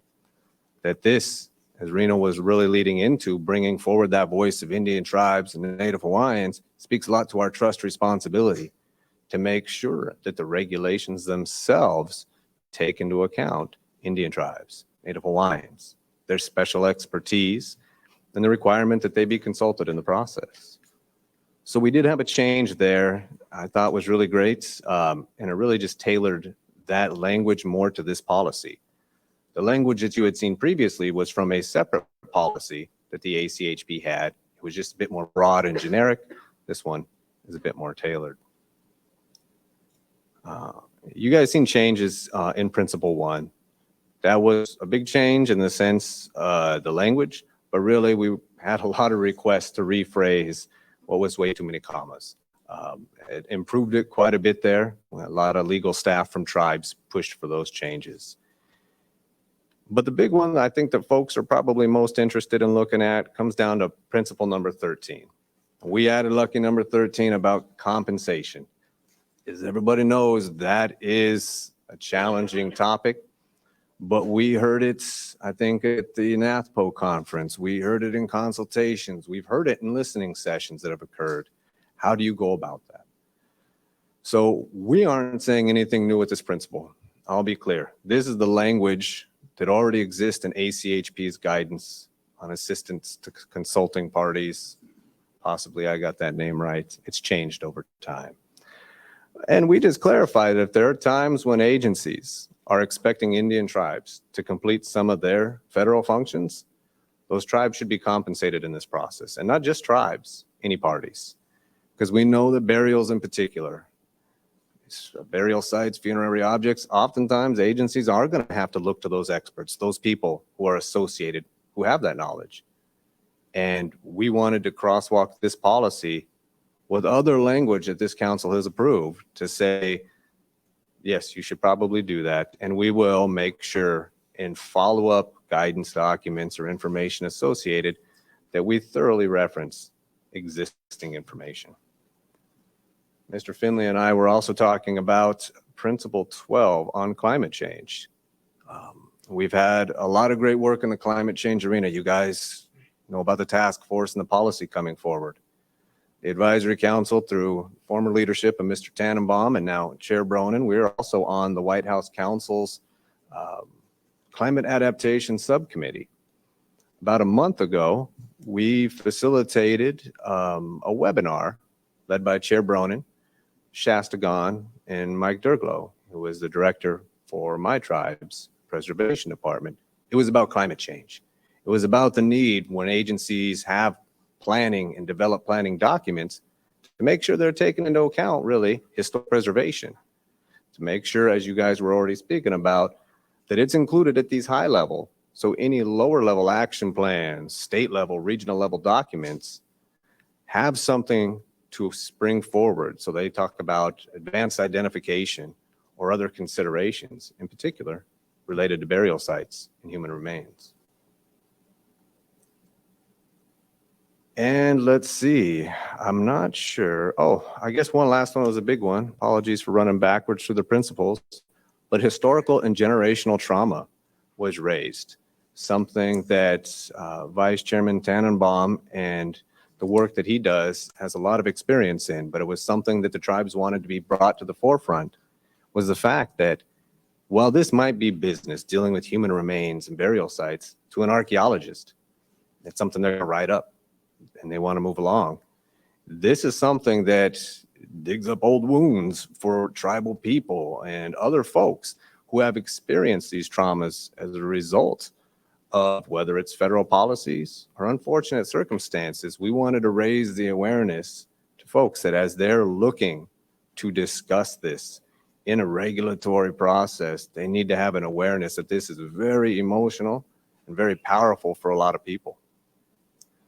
And those are really the big changes that came out from the consultation. We heard so much that reinforced things that federal agencies had requested early on, SHPOs had requested, staff and members. And so it was great to see that confirmation. As Reno said, one thing that has been really powerful about this is so much of the messaging has aligned between the groups. And we have found a very collaborative process where we weren't seeing one group undermine another. We're actually seeing FPOs support tribes and be fairly aggressive in requesting certain language be incorporated. So I've been part of a lot of consultations and development of a lot of different projects. And this one, while very challenging because of the topic, it's been rewarding just to see how much everybody's been willing to work together. So with that, I took way too much time and I'm going to pass it back to Mr. Franklin. Thanks for going backwards on that. Appreciate it. Yeah, Madam Chair, before I make the motion to adopt this, I just want to also take a second and thank all of you for your comments. Like Ira just said, we've all been a part of a lot of policy comments with ACHP over the years. But my God, the engagement on this just went across the board. You know, the SHPOs and the FPOs commenting and giving us space to incorporate those comments into, you know, in a way that was respectful to tribes was amazing to watch. I think that with this policy, the ACHP is clearly setting a standard that as federal agencies, we will look at human remains, funerary objects, and those places where they're buried. We're going to move away from telling tribes that, hey, we're going to do the minimum and you should feel lucky that we're doing that, into an era of, hey, this is a human right to protect the burials of your ancestors, and we acknowledge that. We're going to work with you on how to do that in the best, most respectful way possible, and partner with you rather than force this on you. It's a long overdue change. You all should be proud of yourselves for being a part of that. You just got here, but you still get an opportunity. And at the end of the day, blessings on you and blessings on your family in this generation and the next. And with that, I move that the ACHP adopt, Madam Chair, the policy statement on burial sites, human remains, and funerary objects dated March 1st, 2023, a hard copy which has been provided to the members in the table packets for this meeting. Thank you. Seconded by Councilmember Vogt. Is there any discussion? Yes, go ahead, Councilmember Savage. This is Beth representing DOD comment for discussion. And if you could put your microphone just a little closer to you. Closer. Okay. Thank you. So Perfect. now everyone will hear. On behalf of DOD, as well as I think a concern shared by many federal agencies. First, let me start off. We are all very supportive of all the work that has been done on this statement. We understand the serious and traumatic nature of things that have occurred, and that this is looking to reconcile and right those wrongs from the past. And we're fully in favor of that. We have appreciated the opportunity to talk with the FPO Forum. We look forward to further integration of discussions with the FPO Forum as a voice in these considerations. I think that Ira said it best. He said everything best after the best of Reno, that Principle 13 is the one where people would want to talk about it. And Principle 13 was not concluded and distributed until about 36 hours before this meeting. And I think that may deserve a little bit of discussion here in the motion. We do not disagree with the words that are on the page for Principle 13. But when you look at the guidance that this is pulled from, only part of what is in the guidance has been put in Principle 13. And so we can't object to that because we were here for those discussions years ago, and some of which were very extensive, not about burials, but about the issue of assistance and how it was that we could come up with language that would be useful and implementable by all federal agencies across the board, because that's a real challenge, because as been stated, we all have very different missions. And so DOD in particular wanted me to put forward the comment that they're in favor of the statement, but they would like to see language added to Principle 13, which I will, since it went blank on me, I will pull up again. And it's around of course, it's the incorrect password because it's me doing this while I'm talking to all of you on Facebook. There is an important principle, so we do not disagree with anything that's on the page, but we would like to see some type of an addition. And we would have brought this up sooner if we had seen it just a little bit sooner. We did attend the Native American Affairs Committee last week and knew that it was coming. But the issue of trying to brief up a final document within the federal bureaucracy is a major challenge in 36 hours. We can do things fast. I'm famous for saying that sometimes the federal government works in two speeds. It's either, lightning or glacial. But we do work on a daily basis in between, and we can do things quickly, but sometimes not that quickly. And so the principle put forth to flesh out Principle 13, because this is now policy. So the guidance is being elevated to policy. And we know the policy has existed for a long time, and we think that this is a tremendous improvement through all the work that's been done by the committee and Chair Franklin and the whole council with tribal consultation. that the language such as federal agencies are restricted from compensating a tribe, NHO, or other party for services to complete any statutory and legal responsibilities. So if the federal agency is, as stated in Principle 13, requests another party to carry out our activity responsibilities under NHPA, then yes, they should be compensated. There's a whole large discussion which will come up later when, as I mentioned, guidance comes forth under the policy about how you can do that, because agencies have different authorities and abilities. But the principle is sound, and we support that. So I don't want to get too far into the weeds, but I do want, particularly on behalf of DOD, whose voice I am here expressing today, the request for the add of the language from the guidance that has that stipulation. So if I could just briefly respond to that, I think you're pulling from the 2018 guidance on assistance to consulting parties in the Section 106 review process. And I'll just read a sentence from that, which I think tracks the sentence, which is, if a federal agency requests that a SHPO or THPO carry out activities that are the federal agency's responsibility under the NHPA, the SHPO or THPO can and should be reimbursed for doing so, as the agency is essentially asking it to fulfill the role of a cultural resource management consultant or contractor. So that's what's tracked here. And your understand. And your point is there's other language in that guidance that says the gist of federal agencies cannot be compensating anyone for their legal and statutory responsibilities. There is language in that guidance. I don't have it pulled up to pull it out, but it's in there. And that was a very long slog in why the guidance took so long, because the federal agencies were working avidly with the council to make it workable. We didn't want to, we do not want to ever put forth as a member of the council something that we know we can't implement. I guess I'm wondering, maybe I can ask Attorney Marquez to chime in on this. I'm wondering if we can articulate the difference between what's in this policy and what is being asked for, or just for my own lack of knowledge. Yeah, I have to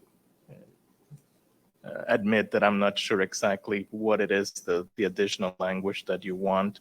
One thing that I know was done with the sentences, we remove can and should. We remove can. Yes, just we to get away recognize from, that too. from that issue. So I'm not seeing what remains that needs to be here. There was a request that there be an addition that federal agencies are restricted from compensating other parties to complete any of their statutory and legal requirements. But that's maybe not what, okay, but anyway, Nelson, Mr. Nelson, Yeah. please go ahead. Thank you, Chair Bronin. I would just note, and I think maybe Ira has raised this in past meetings, if not today, that one of our intentions is to develop a whole set of additional documentation and information on how to apply this policy. I don't know whether we've used the word guidance, Ira, or what have, a companion document, there you go, where I think we absolutely could provide, sort of drill down into the individual principles, 1 through 13, and provide additional clarification. So I would just offer that, that if you're comfortable, we could go forward with the current policy statement and on the record commit today to addressing that very point as we work on our companion document. And I did want to just say, if you guys recall the 2007, each principals had a discussion associated with it in the policy. We removed that because so much of that was informational or guidance level. We wanted this to stay at a policy level of leadership. We've been working on that, and that is 100% something that can be drafted. That's where a number of things are referenced. And we could probably share the draft with you. We have a working draft. It's had an initial review by Kelly Finizzo in our general counsel office, by Blythe over in federal agency programs. And that is meant to provide that additional context, mostly because we've had a number of requests to change a lot of these for those nuances that are very valid. And the question's a matter of how long do we make each principle versus where do we provide that additional clarity? And for something as complex as compensation, it's going to require basically reference back to that entire other document, because we intended to say really nothing new. With that, just crosswalk it into this document. So that was it. I appreciate all of those comments. And yes, it is a great crosswalk, but it is a selective crosswalk. And I think for federal agencies, I'd love to hear the opinions of other federal agencies at the table.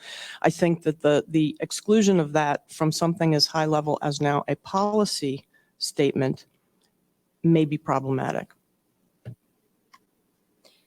I agree with Beth. I think that it will be problematic for us if it's not included in the policy statement. Agree with everything in these principles. Again, agree with the written word on the pages. Just want to see some extra words added about the legal responsibilities and not. And I remember the battle over the wording, and Reed, you probably do too, and John and a few others, battling with the lawyers and talking, really hashing it out about compensation. Definitely need to compensate for work being done on our projects, absolutely. But the methodology and the qualifications that were hashed out and arm wrestled before definitely need to be stated in there. I would just echo Beth's comments very respectfully. Again, agree with everything written here, but just need an additional, one more addition for Principle 13. And I'll just add that I echo the comments made by Teresa and Beth on this. And again, agree with everything that is written here. However, this principle, it's obviously very important, which is why we're having this discussion here and asking for the clarification on it, as well as the in-depth crosswalk. And at least I think that the discussion, the definitions, those need to be addressed within this document rather than waiting for additional guidance to come out to further clarify those. I think this is too important to wait for additional clarity in a different document. Thank you. Chair Bronin, if I could ask for clarification, Mr. Matt, what activities are you contemplating? Because I think I have in my mind what this is about, but if you could maybe elaborate on what activities would be subject to this kind of compensation that others would be taking on for the federal agencies. I'll speak from my work, running my tribal program. There was a number of years. We had our own contracting entity. We had a large office. There were folks who realized that our database related to our resources, our history, our place names was much more significant. We had also refined those. Some of this came down to the fact that there were important locations. They prioritized working through the tribe to do that. It was the fact that we had direct access to our leadership, to our elders, and we were able to more efficiently move through those processes. There are a number of tribes who have that. There are a number of agencies who work with tribes. And again, this isn't just about tribes in this scenario, using that example. But the reality is there's going to be times when you look at soil materials. They may be, from an archaeologist's perspective, we had a project like this who came back and said, this is inconsistent. I know this is an important area. We brought out our folks. We did some of our ceremonial actions, and we were able to identify from our practices, they were coming close to something that is very consistent with our burial practices. And at that point in time, they wanted to defer to our tribe to continue their work. We didn't stop the project. That water line was going to occur, but they deferred to our tribe because we were able to work through all those cultural protocols, and they wanted to do it, I think, as the tone of this, in a respectful process.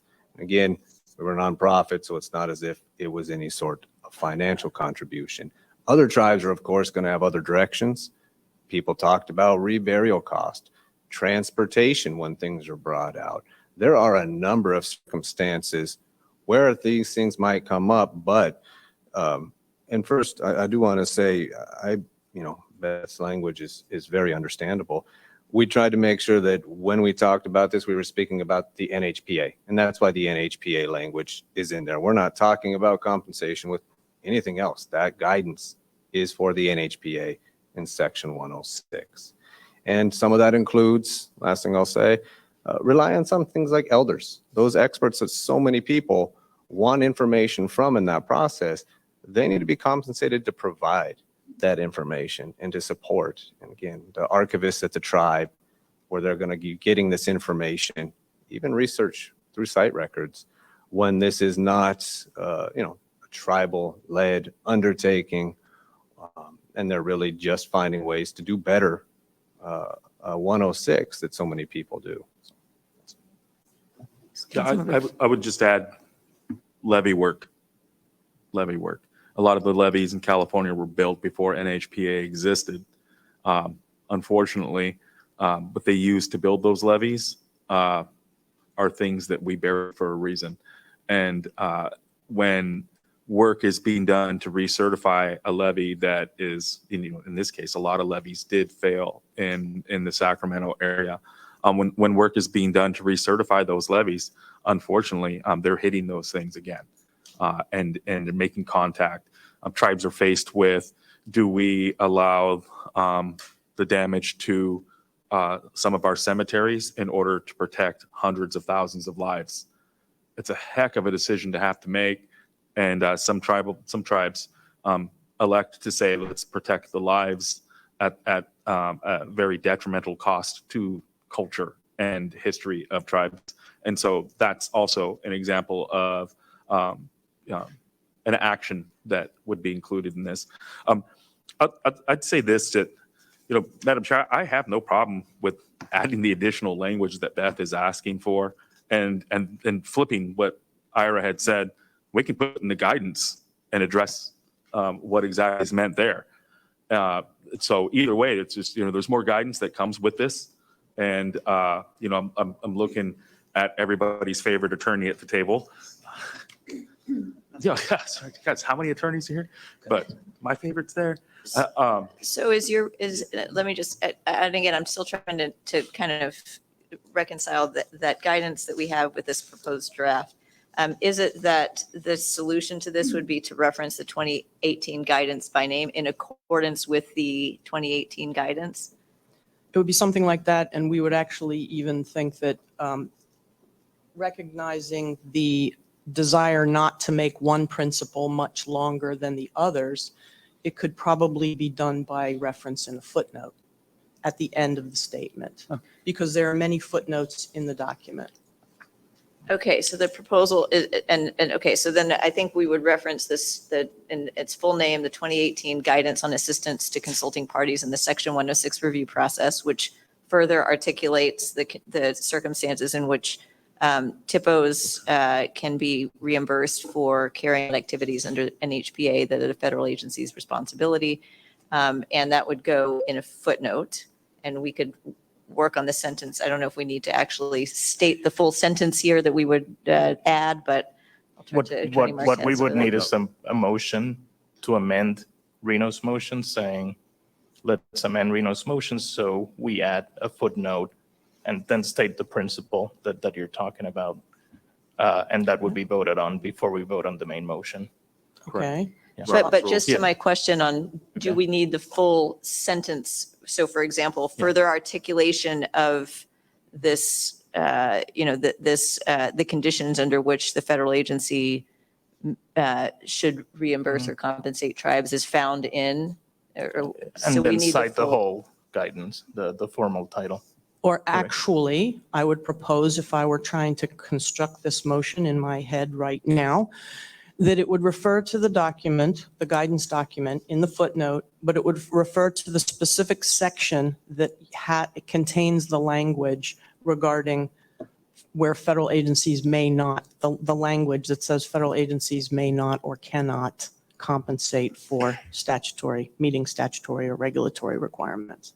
So if we could just put that specific piece in a footnote, I think that could do it here for everyone if no one else has an objection.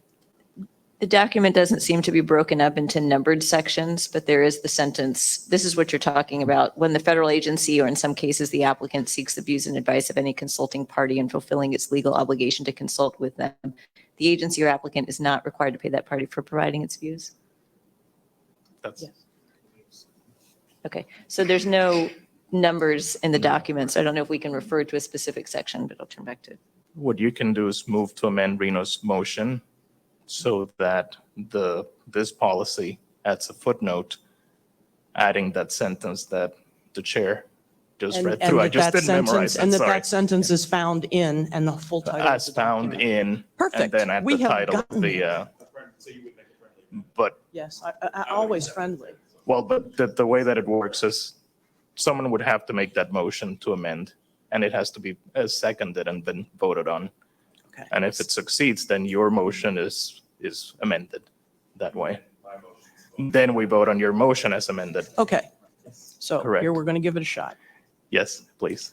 DOD and GSA Mhm. propose a motion in collaboration with DOT and DHS that Principle 13 be cited with a footnote, the specific language of which is found in full title of document guidance to all consulting parties. It's not just tribes, or it's all consulting parties, that stipulates that federal agencies cannot or will not, whatever the language specifically is in the extant guidance, that sentence is in the footnote with the full title of the guidance document.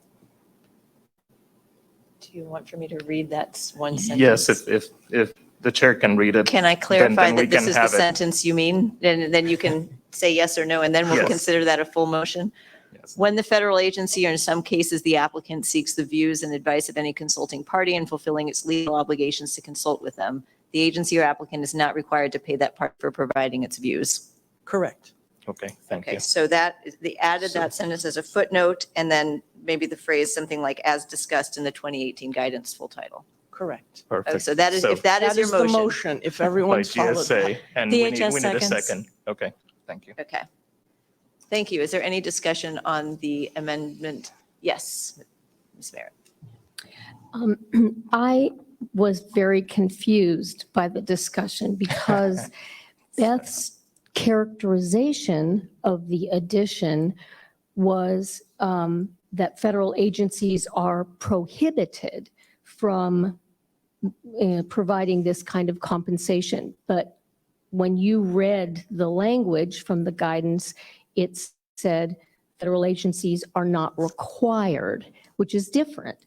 And even with that difference, I find that it creates confusion. I'm worried that this is going to create confusion because the Principle 13 says federal agencies should do this.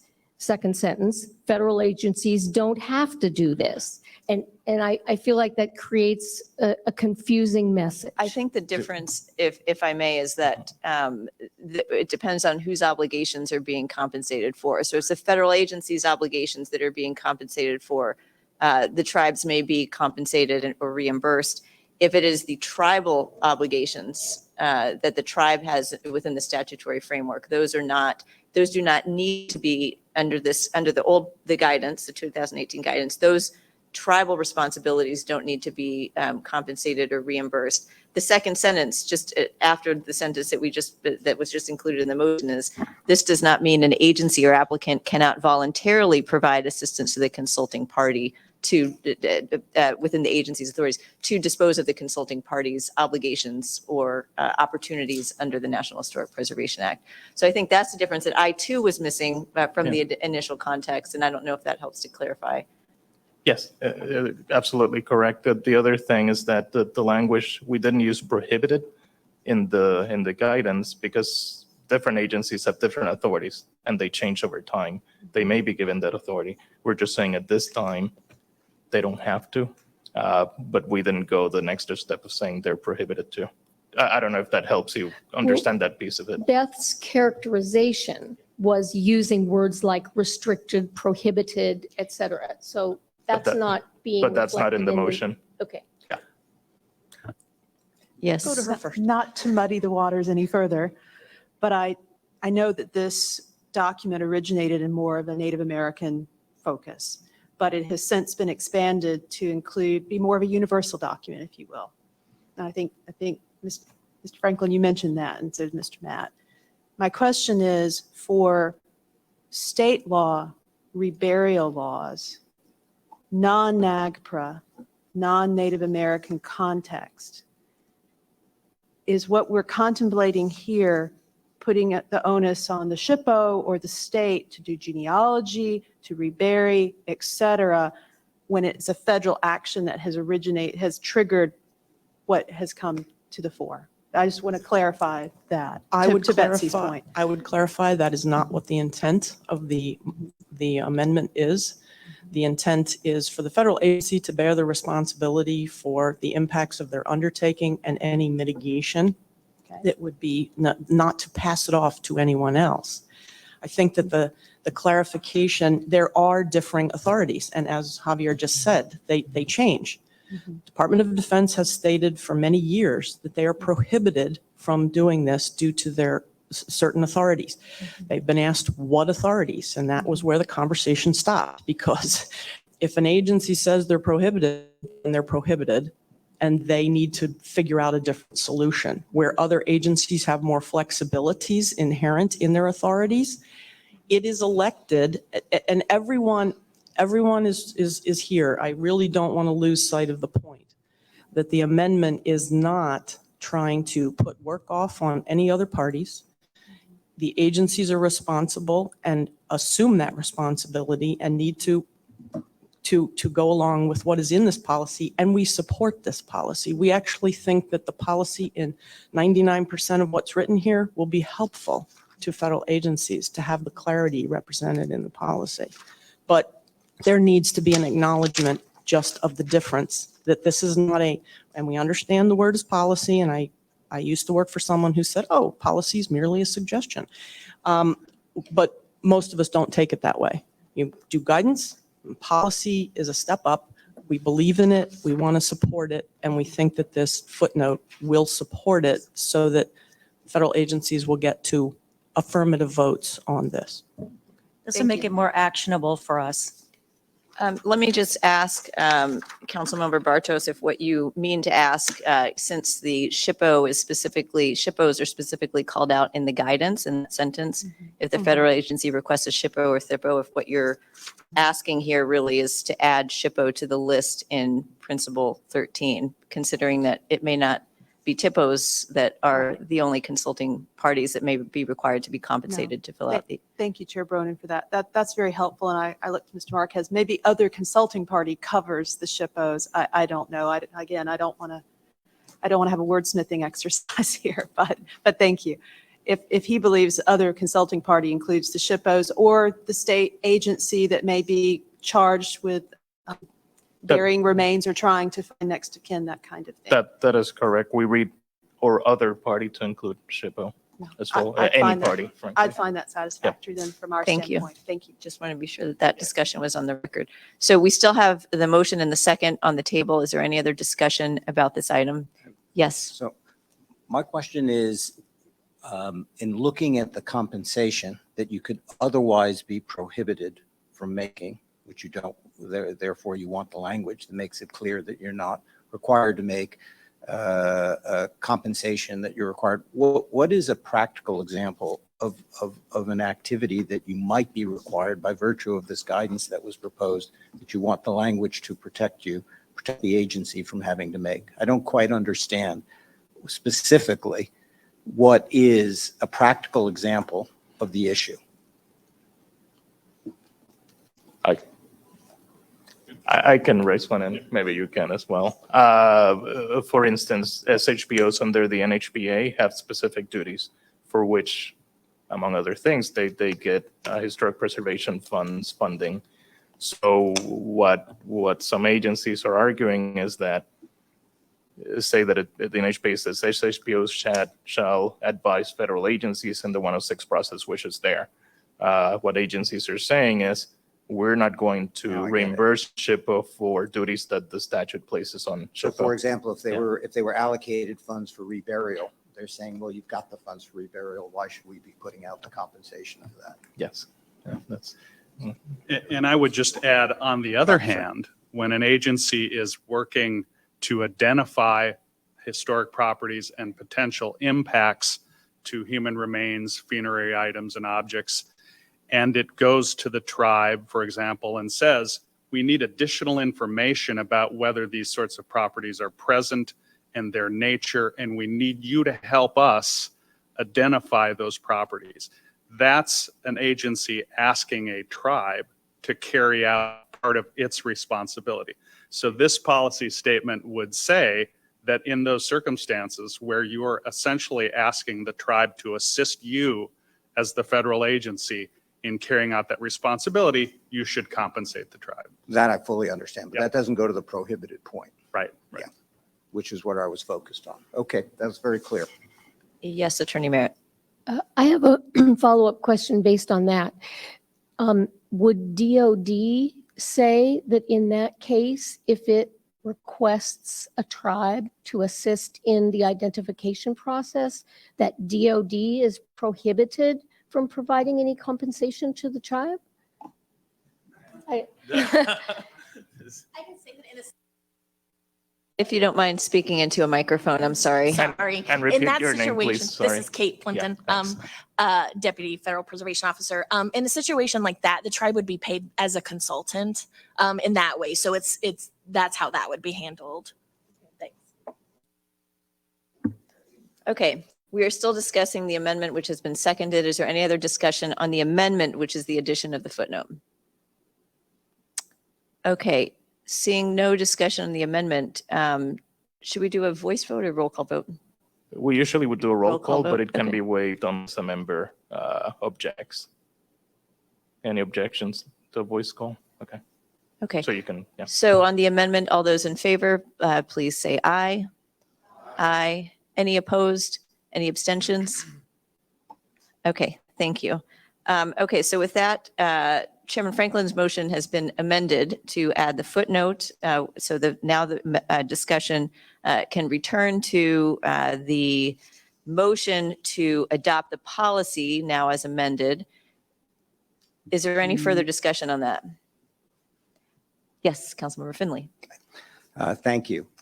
So I had 3 points that I wanted to raise about this, recognizing, I think this is, as you were saying, I hate to be repetitive, but it is such so much trauma associated with it, the disregard of human remains, that it's reasonable to put in context any comments I'm going to make in that with a recognition of that issue. First, I think as a general matter, what this proposal raises in my mind is I would, maybe as a template, be more specific of the problem that's being addressed with the policy that then gets adopted. Some of them have, here's the scope of problem, this one didn't. And obviously implicit, we know there's a problem, but being more specific of how the change in policy then is linked to the specific problem that is been raised, I think would be helpful for the reader and would be good as a, when you go back years later and look at it, see very specifically, as opposed to at a high level, the issues that necessitated the need for a policy change. The second, there are some wordsmithing issues here. I mean, on the one hand, you could say it's lawyer's prattle. Things like maximum extent possible. I would have said practical because anything is possible, but I understand that this was a lot of back and forth. And there is also some legacy issues as to what's practicable, and probably that influenced where you wanted to go with this. It's not the kind of thing that would, you sort of take it as a package, and I understand that, but I do, if you had any comment on some of the way in which the language is not typical, and in how much it's going in one direction would be useful. The last point is, it sort of struck me about this effort to integrate language from the United Nations Declaration on the Rights of Indigenous Peoples. I began to discuss that with IRA, because it stuck out to me. As many of you know, the United States voted against that declaration. It was then more ambiguous because President Obama said, I recognize much of it that I support. And then there was a lot of dispute over the language of consultation and consent. And so all I was looking for is a confirmation, really, that we're not, in terms of integrating any of the language, we're not doing anything inconsistent with where the State Department is on the declaration today, since it's not explicit. And that is correct. And we have plenty of guidance that we've issued on that particular. UNDRIP is the acronym, I guess. So which clarifies that, our consistency with the Department of State. Okay, Correct. thank you. To your first point about the context that gave rise to this document, I think that's something that the agency can do if it's voted on today, to continue to articulate why this is important and why it matters. Whether it's in the policy document or not, I think we can all speak to that issue as it's being adopted. Because some of the policy documents do that. For example, on the climate, is very specific. This is what we need to address, as opposed to a high level, there's a climate issue. There's very specifically of how the policy addresses it. And I just think that would be a good template going forward. Thank you. Is there any other discussion about this motion? Yes, Councilmember King. Thank you. I just had a quick point. So appreciate the conversation in the background, and always appreciate the updates and the emails.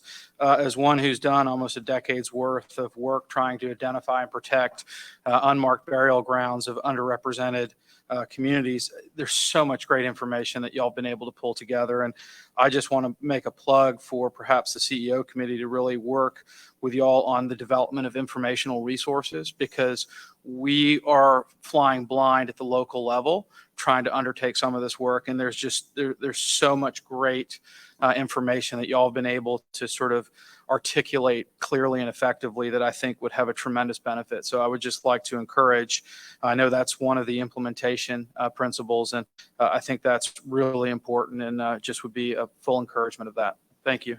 Thank you. Thank you for those. Sorry. I was going to say thank you, and I can, if it is adopted, I can provide a quick rundown of what the CEO committee and staff are thinking about doing, again, should it be adopted. Thank you, Madam Chair. And yeah, Chris, man, looking forward to working with you on that. And our Native American Affairs Committee can definitely sit down and help structure whatever it is that you need. So thank you.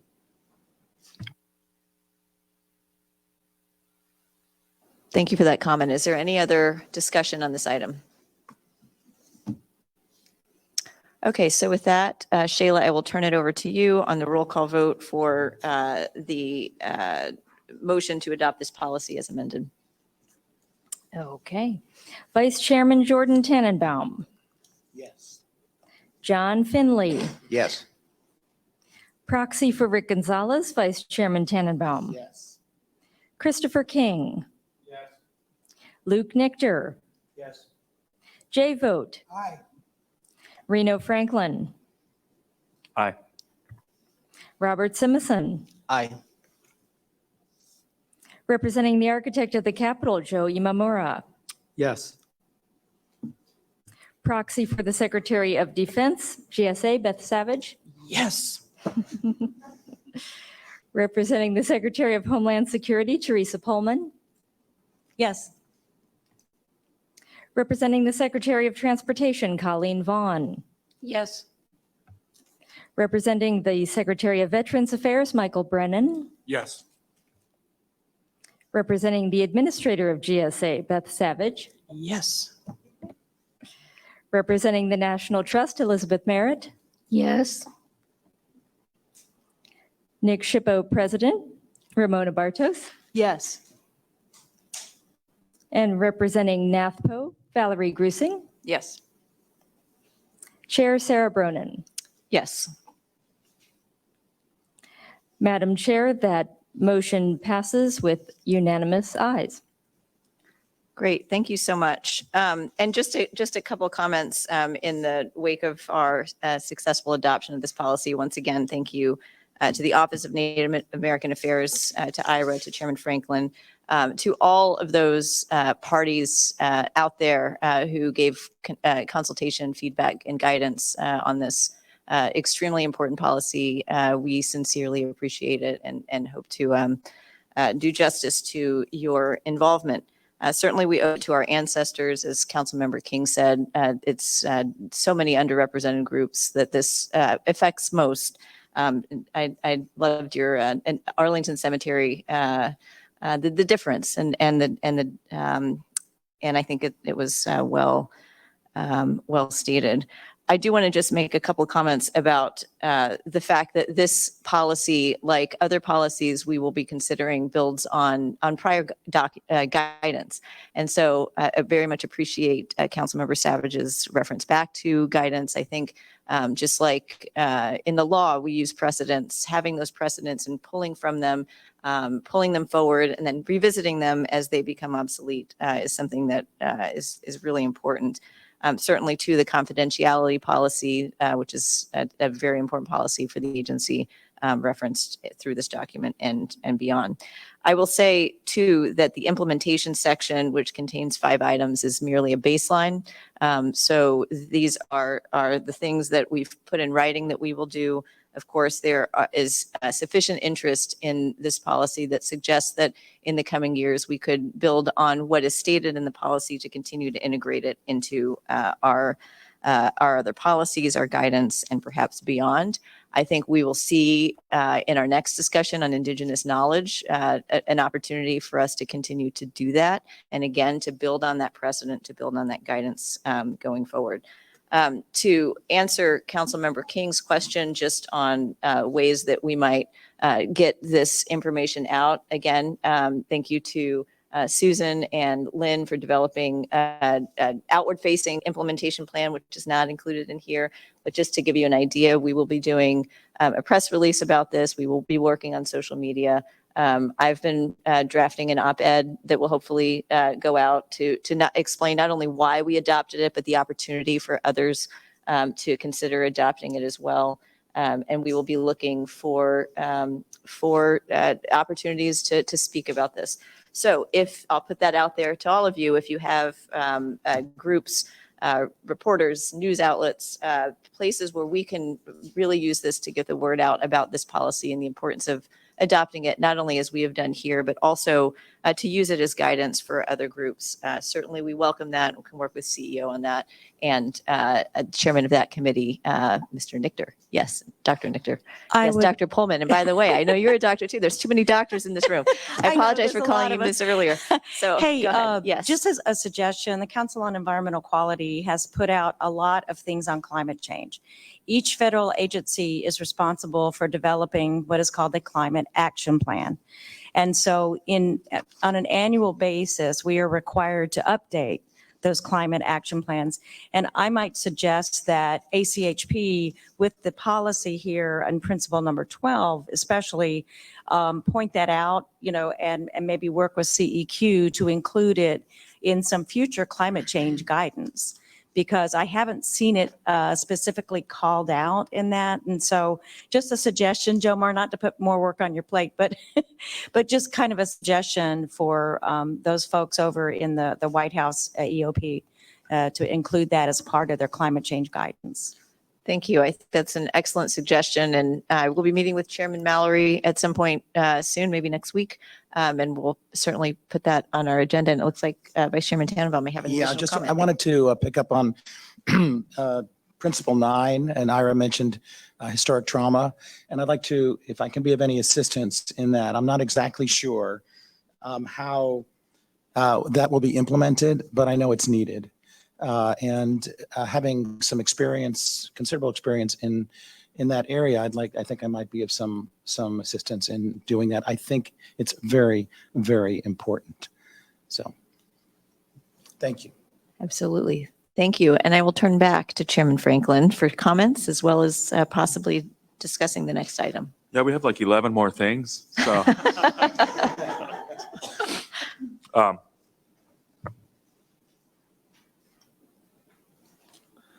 This vote had to be unanimous. So thank you. Thank you, Beth, for helping me get to that, and Tribes. Historic trauma doesn't even begin to cover what this is for tribes. And the passing of this policy under your leadership, Madam Chair, has significance for my relatives, past, present, and future. So I'm deeply humbled and appreciative of all of you. With that, I'll compose myself. Damn, Facebook Live. And move to our next item, which I'm just going to hand over to Ira to talk about Indigenous knowledge. Thanks. All right, I'm texting staff, having them work on that footnote thing right now. Yeah, so I don't learn. So we're doing another policy statement, just like right on the heels of the other. Actually, you guys probably remember this from last year. We had brought forward the concept of Indigenous knowledge policy statement. We had folks from CEQ, OSTP come to the Native American Affairs Committee. We were talking really about this administration's efforts to move forward.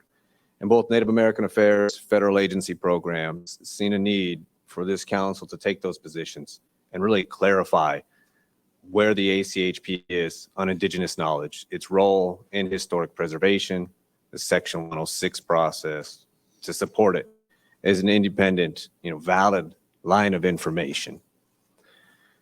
We put that on pause though, because as you guys know, the White House had an effort that came together to develop federal-wide guidance on Indigenous knowledge. ACHP was part of that team.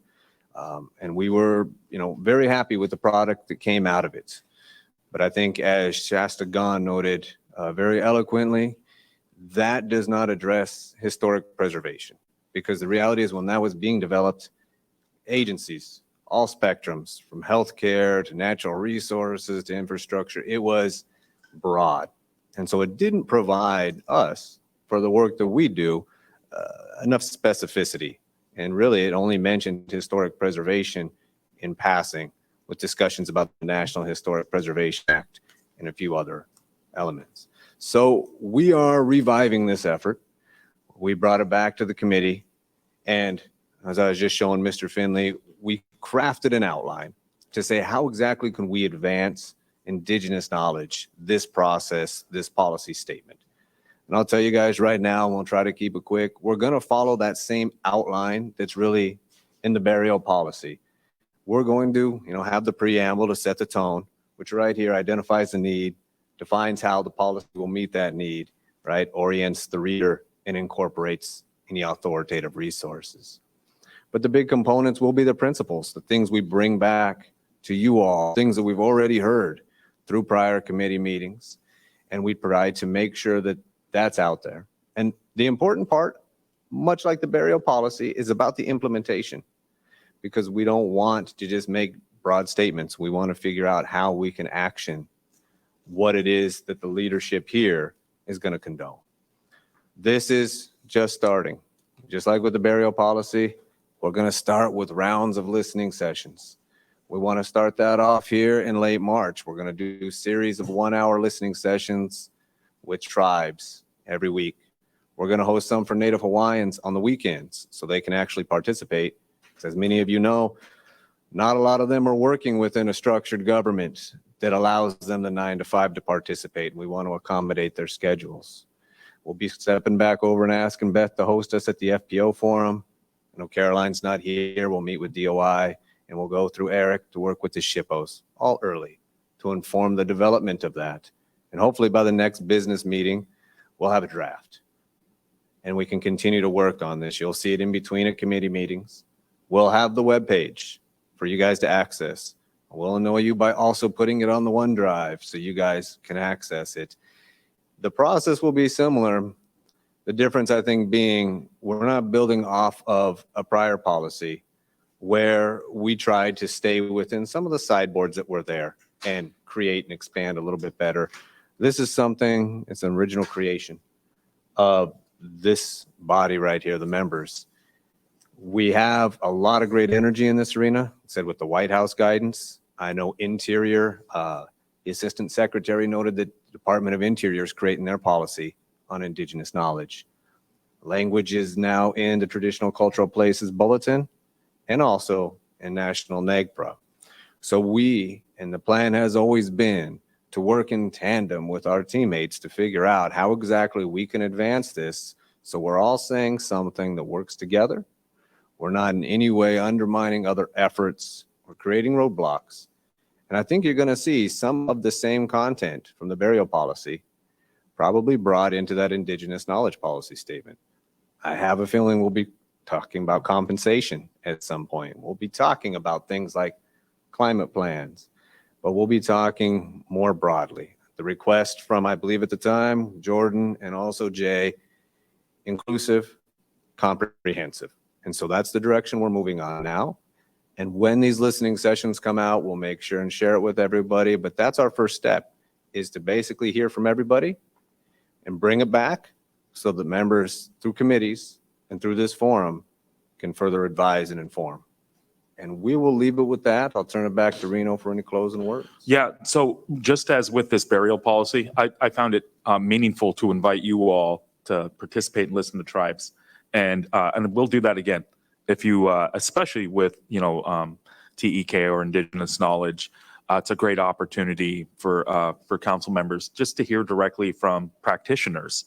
I myself am a practitioner, as is Ira, and sometimes it's good just for you all to hear the nationwide perspective on Indigenous knowledge, how tribes view it, and then take that back to your agencies. And you can take that back in many forms. Do it yourself, or taking a look at that policy and seeing if the policy helps you, just like we just did the exercise we just went through, if it helps you to better your agency and their understanding of what that knowledge is. So we'll send that out. We'll make sure that you all get invites. Thank you for bearing with my very brief emotional moment. And Chairman, never cry. That's just the way it works. Thank you. And we yield. Thank you. Thank you very much. I think it's time for a 5-minute break. We'll try to get back here at 11:15 sharp. I will start the train on time this time instead of 2 minutes late. But once again, thank you for your participation in that weighty discussion. We'll be back soon. If there's still anybody out there on Facebook, we appreciate your hanging in there. Excellent.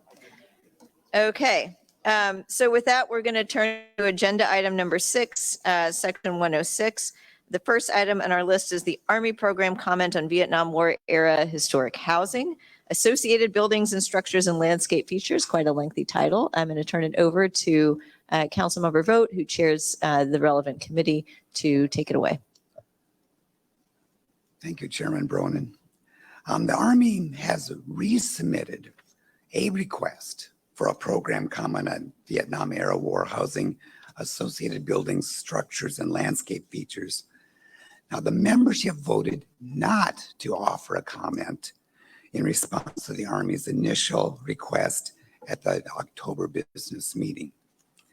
Now, just remember that a program comment from the council is intended to allow a federal agency compliance with section 106 for a category of undertakings through a comment rather than through review by an individual undertaking. Now, revisions by the Army have included carrying out the survey of initial to identify properties of particular importance. The result shows they constitute 7% of the Vietnam War era housing inventory, and they are all located at one installation in Hawaii. Recent consultation meetings have been convened with the Advisory Council with SHPOs and Indian tribes and Native American organizations. While Nick SHPO submitted comments, no tribal comments were received. A public comment period was opened through last Wednesday. Members participated in a special meeting on this topic on February 17th, and there was minimal discussion, although SHPO did offer a statement at that time. Following the Fall Advisory Council business meeting on October 16th, two major concerns remained about the program comment. The Army's requirement that demolition remain part of the scope of management actions and concern about the unknown number of properties of particular importance. Updates to the program comment included clarification that the program comment applies to the entire inventory of housing regardless of its eligibility. The designation of 7% of the inventory as properties of particular importance and additional documentation. Members will soon receive an updated packet with information on the results of this consultation effort and instructions for voting on the request via an unassembled meeting called by Chairman Bronin over the week of March 13th and 17th. Now, on a personal level, I remain concerned over demolition as management action. The properties of particular importance are located only at one site, and the HABs type work that the Army intends to do, not in association with the HABs work of the National Park Service. Christopher Keppel is the managing this particular project, and that's my comments on this topic, Madam Chairman. Thank you very much. I know we have received other written comments from other council members as well, including the National Trust for Historic Preservation. Those will be distributed to the members as we continue to go about this consultation process. Much appreciated to everybody who has commented so far. It helps us to weigh all of the factors. We're going to turn next to item 6B, nationwide programmatic agreements. And again, I think Councilmember Vogt is simply providing us an update on this item. Thank you, Madam Chairman. Our committee heard about the progress on additional guidance for nationwide programmatic agreements, much like the improved and more transparent program comments process. It's not the same and it's not perfect, but we want to provide some better details for the federal agency. The staff is working on development process flowchart, examples of monitoring and reporting protocols, and information on managing timelines for the development of any program alternative. And I think the timeline is often the biggest stumbling block for all of this. Everybody expects it to happen overnight. This information will be incorporated in the Section 106 training materials and the guidance on agreement documents. It will also be posted on the website and shared with practitioners. Another related guidance topic mentioned was at the committee meeting was NEPA integration. While better information on program alternatives is always helpful, members acknowledge that agencies need tools to help them select the best approach. And the Advisory Council is addressing that through both its webinars and website now. And sometimes a program alternative is not always the best option under Section 106 process challenge. So the programmatic agreement guidance material will address that issue too. I encourage members to propose good examples of approaches from regional and national PAs or best practices from their development and share them with the staff. Blythe Stemmer is leading this effort. That's in my report on that. Thank you so much. Another tidy yet thorough report. And I think we'll turn to your last item, which is the Preserve America Executive Order 13287, which requires federal agencies to report on their stewardship of historic properties. Obviously, this is a place where we can offer some of that guidance that we like to issue. So I'm going to turn to Councilmember Vogt again for a summary of efforts that staff is making in this regard and timeline. Madam Chairman.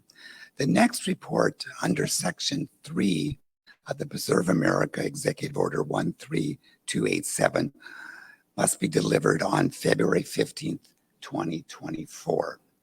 This is an important responsibility for the Advisory Council and an opportunity for preservation successes across the federal government to be featured in a report delivered to the president. This is a really great opportunity for us. And in the spirit of stewardship report on federal historic property management is delivered to the president just once every 3 years. So this is our chance. The committee heard about the 3 broad themes for the upcoming report. We're looking at equity, climate change, and infrastructure. Members noted that these are all timely, though they ask for greater specificity in terms of what aspects of property stewardship the Advisory Council will focus on related to this. Now, keep in mind that the federal agencies do not need to necessarily follow these themes. These are used more as a mechanism for them to prepare their reports if they need that kind of direction. Now, I'd like to ask the members to share their input, and this is your opportunity. I have 2 questions, and they are, what emerging trends in federal historic property stewardship should the Advisory Council highlight in the report? What are the emerging trends? And the second is, what key questions do members think the Advisory Council should address in reporting guidelines? And do the suggested themes cover these questions? So let's go back to the first question. What emerging trends in federal historic property stewardship should the Advisory Council highlight in the report? And I'm probably going to try to turn to our agency representatives for that. And they all look at the table. I'll start on behalf of myself, not on behalf of GSA, not DOD this time. But I'm sure DOD would probably chime in on this. I mean, one of the fundamentals, and nobody wants to hear this, but one of the fundamental issues is insufficient resources to use historic properties. GSA is very similar to the SHPOs in that we are funded by a fund, the Federal Building Fund, just like the Historic Preservation Fund. But we do not get access, just like the SHPOs, to the full Federal Building Fund, which is funded solely on the rents we collect from agencies such as this lovely place where you're a realtor. Here we are. But we do not get access to it because we have a very, very strong board of directors on Capitol Hill, the same board of directors that controls the funding for the HPF.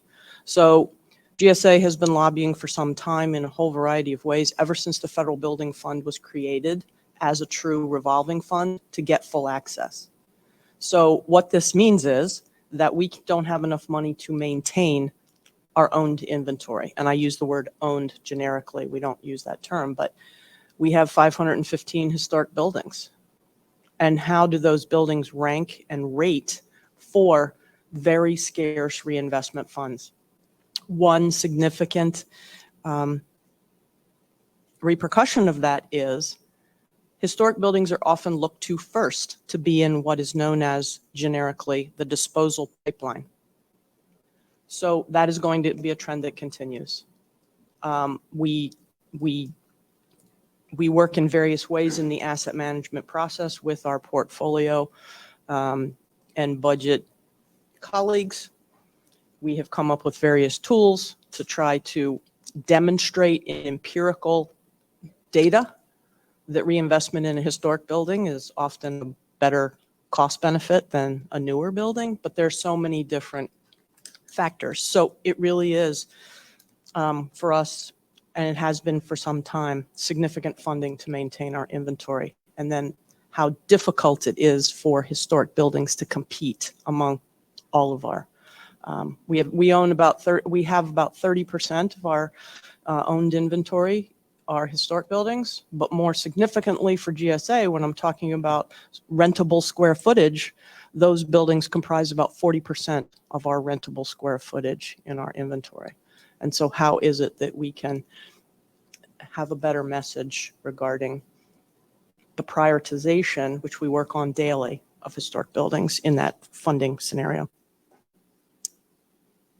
If I may just add to that, I think the comment about the working from home and consolidation might put added pressures on that. So there might be a dimension of that we can incorporate from the prior conversation. Thank you. Thank you both. I always find, I like to go back to the comment that in my life as a SHPO, I had to argue many times that a building was deserving to be renovated for a new use or needed to be used, and fought for it. But when it finally got done, everybody seemed to think it was the best project we'd ever done. Why didn't we do this before? And so if you can just get people to that point that they think they embrace the concept, this is a good thing. And I know it's a hard sell at times. Thank you, Beth. Teresa. One other thing I would add to Beth's comments, we're often asked, okay, so what's the return on investment? You know, what's the practicality of doing historic preservation and spending money on historic facilities? Perfect example would be the Treasury House, Customs House in Puerto Rico. And it was destroyed by one of the storms, and then it was repaired, and then it was destroyed again by Hurricane Maria. And then, you know, money was allocated to resurrect it and repair it as well. So that's one thing that I would urge you to kind of like emphasize. And I agree with you. Everybody always says this is a great project. Why didn't we do it before? Well, that's kind of hindsight, right? So maybe examining practicalities of what is the return on investment. Well, maybe it's not just dollars and cents. Maybe it is resilience of community. Maybe it is accounting for those intangibles that we don't often name in reports, you know, but I think we should.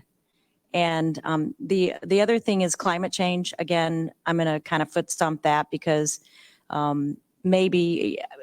think that we've kind of woven that into all of these reports. And so the Preserve America report's been around for a while, and maybe we need to kind of revamp it with some of the newfangled ideas. And also future of work, you know, more people staying home. Federal government's going to be moving out of a lot of buildings. So that's foot stomp. Jordan. 2 points. First, I would like to suggest building on the leveraging public buildings report that was done, that we look at section 111 and see what progress has been made in using that. I think that Coast Guard has done a great job, Teresa, of using that for their lighthouses. But I think there's enormous opportunities there. I really do. And I think that would be a good thing to highlight. The second, I'm a great fan of creativity. And I know that from some of the work I've done with the military, at Fort Sam, they actually have a friends group there that has raised a lot of money to restore the Stillwell House. They use that for a variety of activities. And I think some of that money also may go to restoring and rehabbing some of the buildings on that particular post. I think there are opportunities here not only for DOD to begin to develop more friends groups, but for the National Park Service as well. Looking at, again, I'm only raising the museum because we're a federal entity, the Holocaust Museum, and we raise money. And there ought to be a way, or at least I think a question should be asked, that can other agencies do what we do in an area of constrained resources? And I think, and I'm happy to work with anyone and look at how we do it and what's in our statute that enables us to do it. And let's see if there might be some lessons learned here, some things that we can apply to other agencies. Thank you. Thank you, Jordan. I appreciate that. And Teresa, I really like the spin, so to say, on what investment is, the return on investment, because immediately people go to dollars and cents, and we just need to get them away from dollars and cents all the time. Thank you. Anybody else? Comments? Sorry. Kate. Hi, from the DoD, Kate Plimpton. I think Mr. Kidd would be upset if I didn't mention the enormous growing stock of historic aged properties in the DoD. And so that's a management issue in maintenance and also maintaining it. even surveying stuff. And so, and all of that then pushes on to SHPOs and to other agencies as we do that work. And so that's a big concern for the DoD as well as climate change. Thanks. Thank you, Kate. Appreciate it. Anybody else on this question? What are emerging trends that we should be thinking about? One of the emerging trends for GSA is that I'm trying to push, this is at a policy level, we are doing a study currently on, it will eventually go across the owned inventory, and it's to value embodied carbon. We regularly hear I'm so used to people telling me, Beth, those are sunk costs. And I say, yes, you're absolutely correct. They are sunk costs, but the building has a value. And it goes back to the point about not just intangible value, but the value. So we are developing a tool with the Oak Ridge National Laboratory and the Department of Energy so that anyone that we hire to assess our buildings, whether they be historic buildings or just existing buildings versus new construction, including the regular standard repairs and alteration projects that we regularly have to do, so that it can automatically, as soon as you input the data, you can get a comparison and you can see the benefit of reinvestment in the historic buildings. This is stuff that people around the table, we all know this, but we need the empirical data to crosswalk to the portfolio management and the real estate numbers. And so we're constantly thinking on trying new ways to do that. And we're hoping this one will have much promise. And so I would love to keep you apprised of our progress and do a demonstration once we have something to actually show you. But it also goes into the issue of the social value of embodied carbon. And so trying to take those ideas and actually be demonstrating in a consistent fashion with consistent data, because that's one of the things that we have a major problem with too. We have a lot of data, but much of it's not consistent. So we're trying to come up with a consistent protocol for calculating it to demonstrate the reinvestment in historic buildings. And it goes back to the return on investment. It doesn't have an ROI piece to it, but it does have that if you reinvest, we know that if you reinvest in a lot of our historic buildings, that reinvestment will last for 60 to 80 years versus the reinvestment that we have to constantly make into much newer buildings. So. Thank you. And just I'm on hoping that, Sheila has that exactly right, because that's all good stuff. Thank you. I was just going to say, just on that, please do keep us posted when that tool is developed, because obviously that could have really important applications outside of the agencies that are developing it. We'd love to do some outreach on that, and also if it's potentially available to the public to start develop that consistent measurement tool. It will be. Okay, and we will be goodness. having iterative peer reviews as it is developed. So if you would like to be involved in that, we can work on that. Thank you. Unless anybody else has anything further to add here, let's move on to the second question, which is what key questions do members think the advisory council should address in the reporting guidelines? And do you suggest, and are the suggested themes covered in these questions? So I'm kind of now looking at the appointed people to talk about this. I mean, what are the key questions members think the council should address in its reporting guidelines? And do you think the suggested themes cover those questions? And those themes are equity, climate, and infrastructure. Correct. Thank you.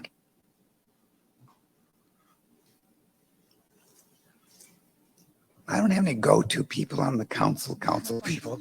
So who wants to step forward here? I guess I normally turn to Jordan because he's not afraid to say something. But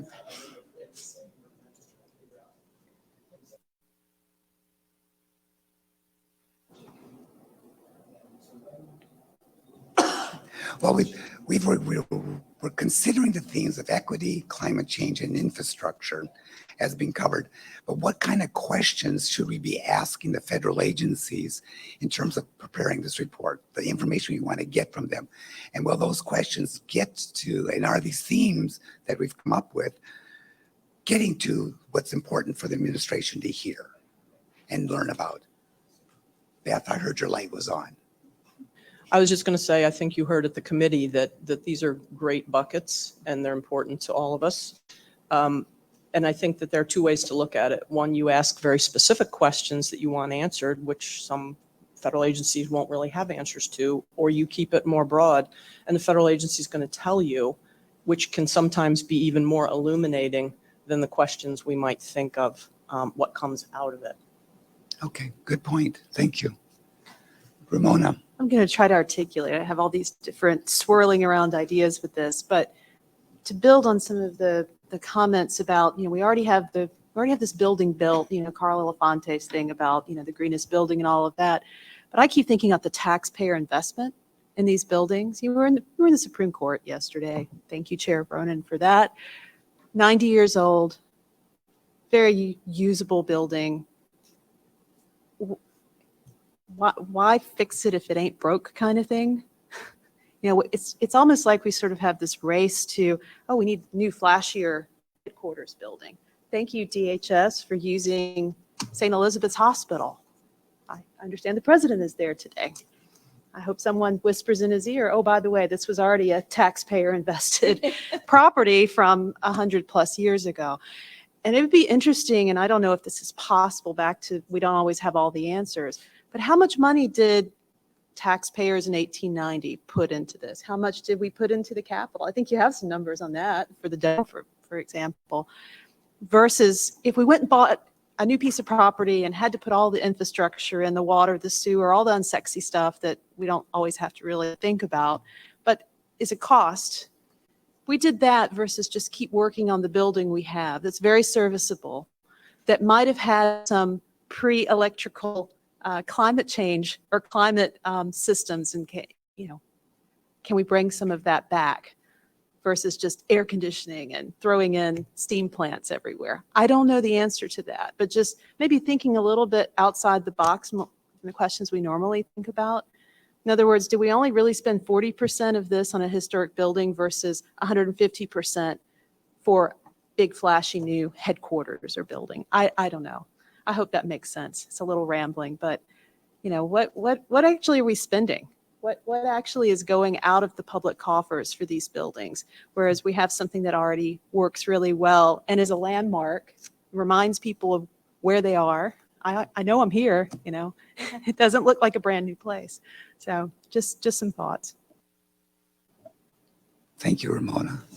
Anybody else? So I feel. Let's take here a we couple go. of last quick comments, and then I think yeah. it sounds like we're going to have to probably delve more into this, maybe in a future committee meeting too. Just real quick, I feel guilty that I couldn't respond to you with something. So under the equity, going back to the issue of Native American history, Native American themes, there's an opportunity there, I believe, to address that. What are agencies doing in that area? And it could be a number of different things. Again, using some of my experience from the military, the NAMUSA, the National Museum of the United States Army. That's a great place you get a lot of visitation there. Talk about some of the themes that are raised in point number 9. I can tell you, I'm on that board and I've looked at that particular narrative, and I think we might want to look at that a little. There's an opportunity there. So that would be one area. We may have done, what I call the hyphenated Americans. Let's look for ways in which that, and the other is the youth. What are our policies? What are you doing in that area? And looking at the influencers and the folks that are coming up might be another area to look at. Just a thought. Councilmember King. Thank you, Jordan. Just a quick comment to dovetail on Ramona's comments, really picking up on something that Beth said earlier that I think is critical, that we haven't really figured out how to assess the issue of durability as a benefit, right? Because these buildings have existed for so long, and typically if you worked in that space, you realize that their capacities are so much greater than contemporary buildings. I think if we can figure out a way to sort of articulate that more clearly, I think it does really help in that value prospect.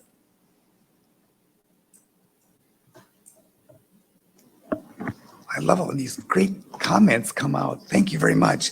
Now, the staff will develop more specifics in revising the reporting guidelines that help agencies prepare progress reports that are due at the end of September. September comes fast. The guidelines will be drafted soon, and the Federal Agencies Programs Committee members will have an opportunity to offer feedback before they're issued. And finally, I encourage federal agencies to begin thinking now about examples that could be featured in the upcoming report, pictures and good important features. Chris Keppel is handling this matter. That's in my report on this topic. Thank you very much. And I should ask you on this last agenda item D, other reports, do you have any other reports related to Section 106 that you'd like to raise? I just want to acknowledge we are pleased to learn that the training program will resume in some personal courses in-person courses in 2023, and that the registration for classes in person and on Zoom have been phenomenal. We're just really, really pleased. And that concludes the federal agencies program report, Madam Chair. Thank you for a productive committee. And again, for those out there who could not join us in person, sign up for those Section 106 trainings, both in person and online. They will be very valuable for anybody interested in learning more about that big chunk of our agency's work. I think chunk is a technical term. I don't know. Okay. So with that, we have a report from our CEO committee from Councilmember Nichter.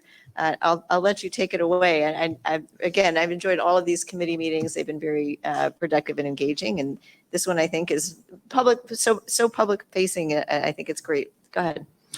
Thank you, Madam Chair. We had a lot of excellent discussion during the agenda item on HBCUs, so with some great conversation and new ideas shared. Members will recall the committee has been working with the White House Initiative on Historically Black Colleges and Universities for several years, even predating my arrival on the council. And it's a good place to give a brief shout out to the CEO team, Susan, Lynn, Shayla, and Patricia, who've been on this for a long time. The ACHP continues to look for ways to support the initiative's work. This is even more important now as all of us in preservation are focusing on bringing a more diverse set of younger students into an awareness of cultural resources management and into the federal government.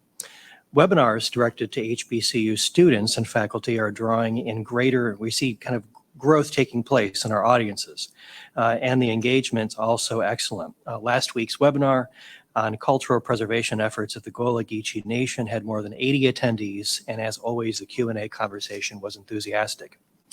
We also discussed a new outreach tactic of having members be interviewed for sort of short videos on how we all got interested in preservation in the first place, kind of our background, career training, education, the various paths that got us to where we are today. Sometimes giving students some of this personal information and anecdotes help as they plot out their own career plans and education. And I always joke sometimes, I said it during our meeting, you look back at your career and everything looks linear and A to B to C to D, but it's actually much messier when you're kind of going through the valley. And for students who are taking those steps through the valley, it helps to have a little encouragement from those of us who came out the other end okay. The committee, if you'd like to be a part of that series, these sort of video shorts, we're thinking kind of 3 to 5 minute videos, please reach out to Lynn Richmond, who's helping to coordinate that effort. The committee was also updated on the status of 2 awards, the ACHP HUD Secretary's Award for Excellence in Historic Preservation and the Joint National Trust ACHP Award for Federal Partnerships in Historic Preservation. The ACHP HUD Award ceremony will take place during our summer business meeting, is our plan right now. Additionally, plans have been finalized and cultural heritage in the forest will take place this summer. We appreciate the important and strong partnership we have with the Forest Service, and the program will be open to all HBCU students nationwide, and we hope to bring about 8 to 12 students into the program this coming summer. Finally, Lynn and I have just finished our latest podcast with Josh Nelson of the Fort Raleigh National Historic Site in North Carolina, which can be found on the ACHP YouTube page, closing out our coverage and activities for Black History Month. As always, I encourage members to follow us on social media if you don't already, and check out both the webinar and podcast series. Back to you, Madam Chair. Thank you. Now, did that encompass your other reports as well as the HBCU? I think you did it all in one swoop. as efficient as we can. I do have an additional report on workforce development, but since we broke that out into a separate item, I'll save it for that. Thank you so much. And I will just add to your report regarding the HUD award item to Mr. Lesher. We certainly invite Secretary Fudge to participate in that. And it's her award too. So we welcome that and just want to flag that invitation. If you could carry it back, that would be great. Excellent. Okay. So turning now to historic preservation policy and programs. Turning back to Dr. Bartos, Councilmember Bartos, are there any other reports on this in that realm? Thank you, Chair Bronin. Really quickly, not a whole lot to report except to say that a lot of the folks on the CEO committee are on the PI committee. So we discussed internship opportunities, which I think dovetails back into what Mr. Vogt and Dr. Nichter will talk about. So that short report from us. Thank you. That was so short, I couldn't even turn on my microphone in time. And I know you guys have been doing a lot of work, so thank you for your first report, this report. We just want to touch on these last few items before we reconvene, before we dismiss, so really appreciate that. And so I think there's a chance to turn it back over to Committee Chairman's Vogt and Nichter to talk about the item that Dr. Nichter just mentioned, which is workforce development. So this has been a topic with both the Federal Agency Programs Committee and the Communication, Education, and Outreach Committee, both very robust discussions on this topic. And I think, Mr. Vogt, you can go first on this one. Thank you. We're basically having two main concerns in this workforce development. And one concern is recruiting future preservationists to the field. And once we get people who want to go into the field, making sure that they learn what they have to do the job effectively, particularly when it comes to state historic preservation offices, federal offices, and CRM firms. So the Federal Agency Programs Committee focused on how student prepares for careers in preservation and the cultural resource management involving federal preservation programs. We heard from staff about plans to query federal agency staff such as the FPOs, CRM consulting firms, and the SHPOs about the skills, knowledge, and abilities we need with new hires. What are the skills, knowledge, and abilities that these people need to bring to the job? That information should yield ideas about core competencies for preservation and CRM work involving federal programs such as Section 106 and others.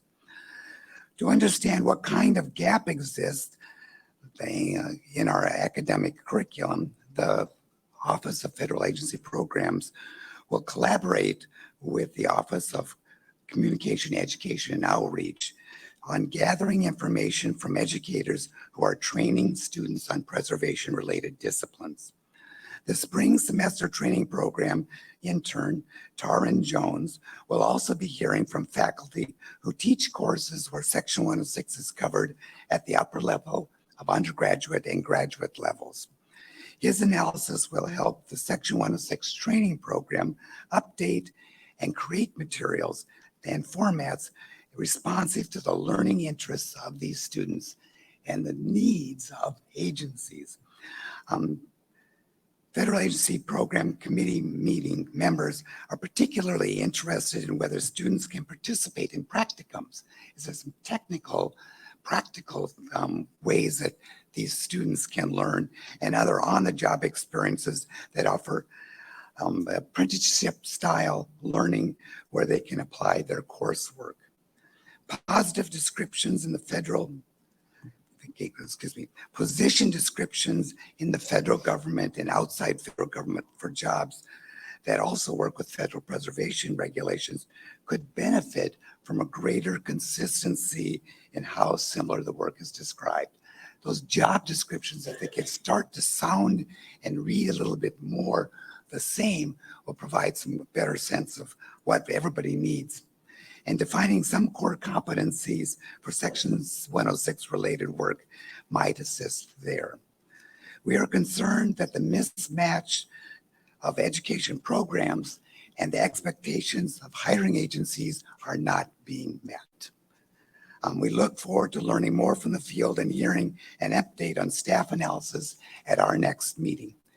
Now I can turn it over to Professor Lichter.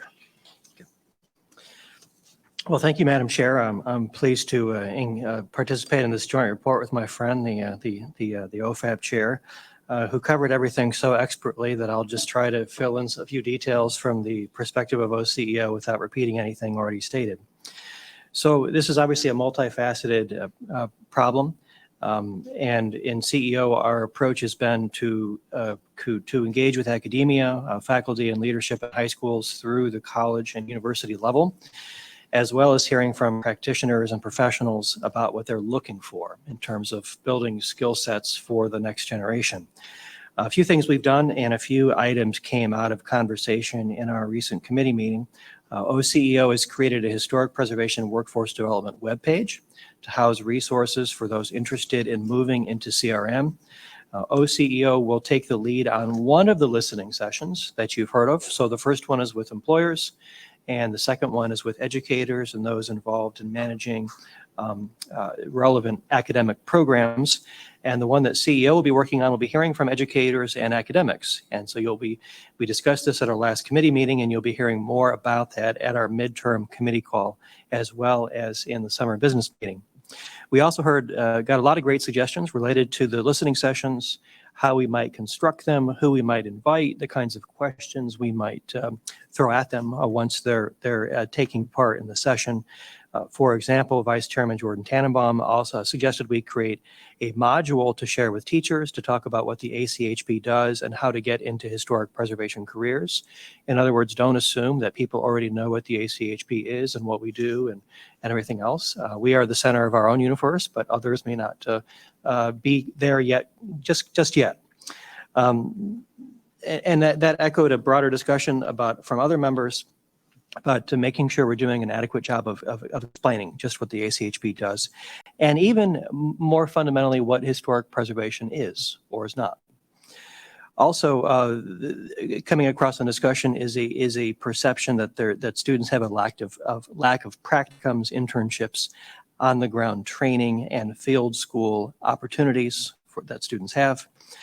Our role is to engage young people, faculty, and parents in career opportunities. Yes, parents are involved too, in career opportunities in more cohesive, systematic ways, and focusing in particular on what students are most passionate and interested in.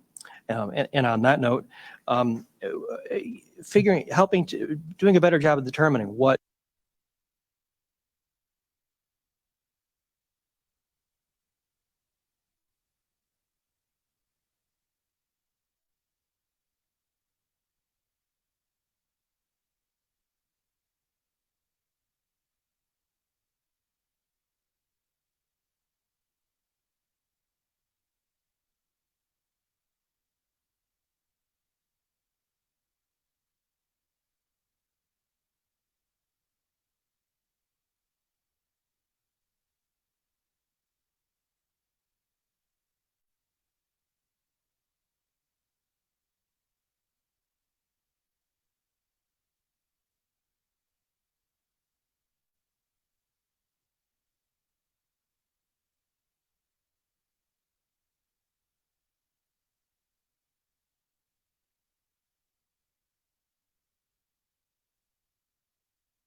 So yeah, that's a little bit about what brought me here. And really, also, I just want to say it's an honor to be here at this particular session. I feel like learning, seeing the inflection point that the agency is in right now and the decisions you all came to today, it feels great to see it all in action. And I'm hoping to learn more about where you all want to go in the future. So thank you.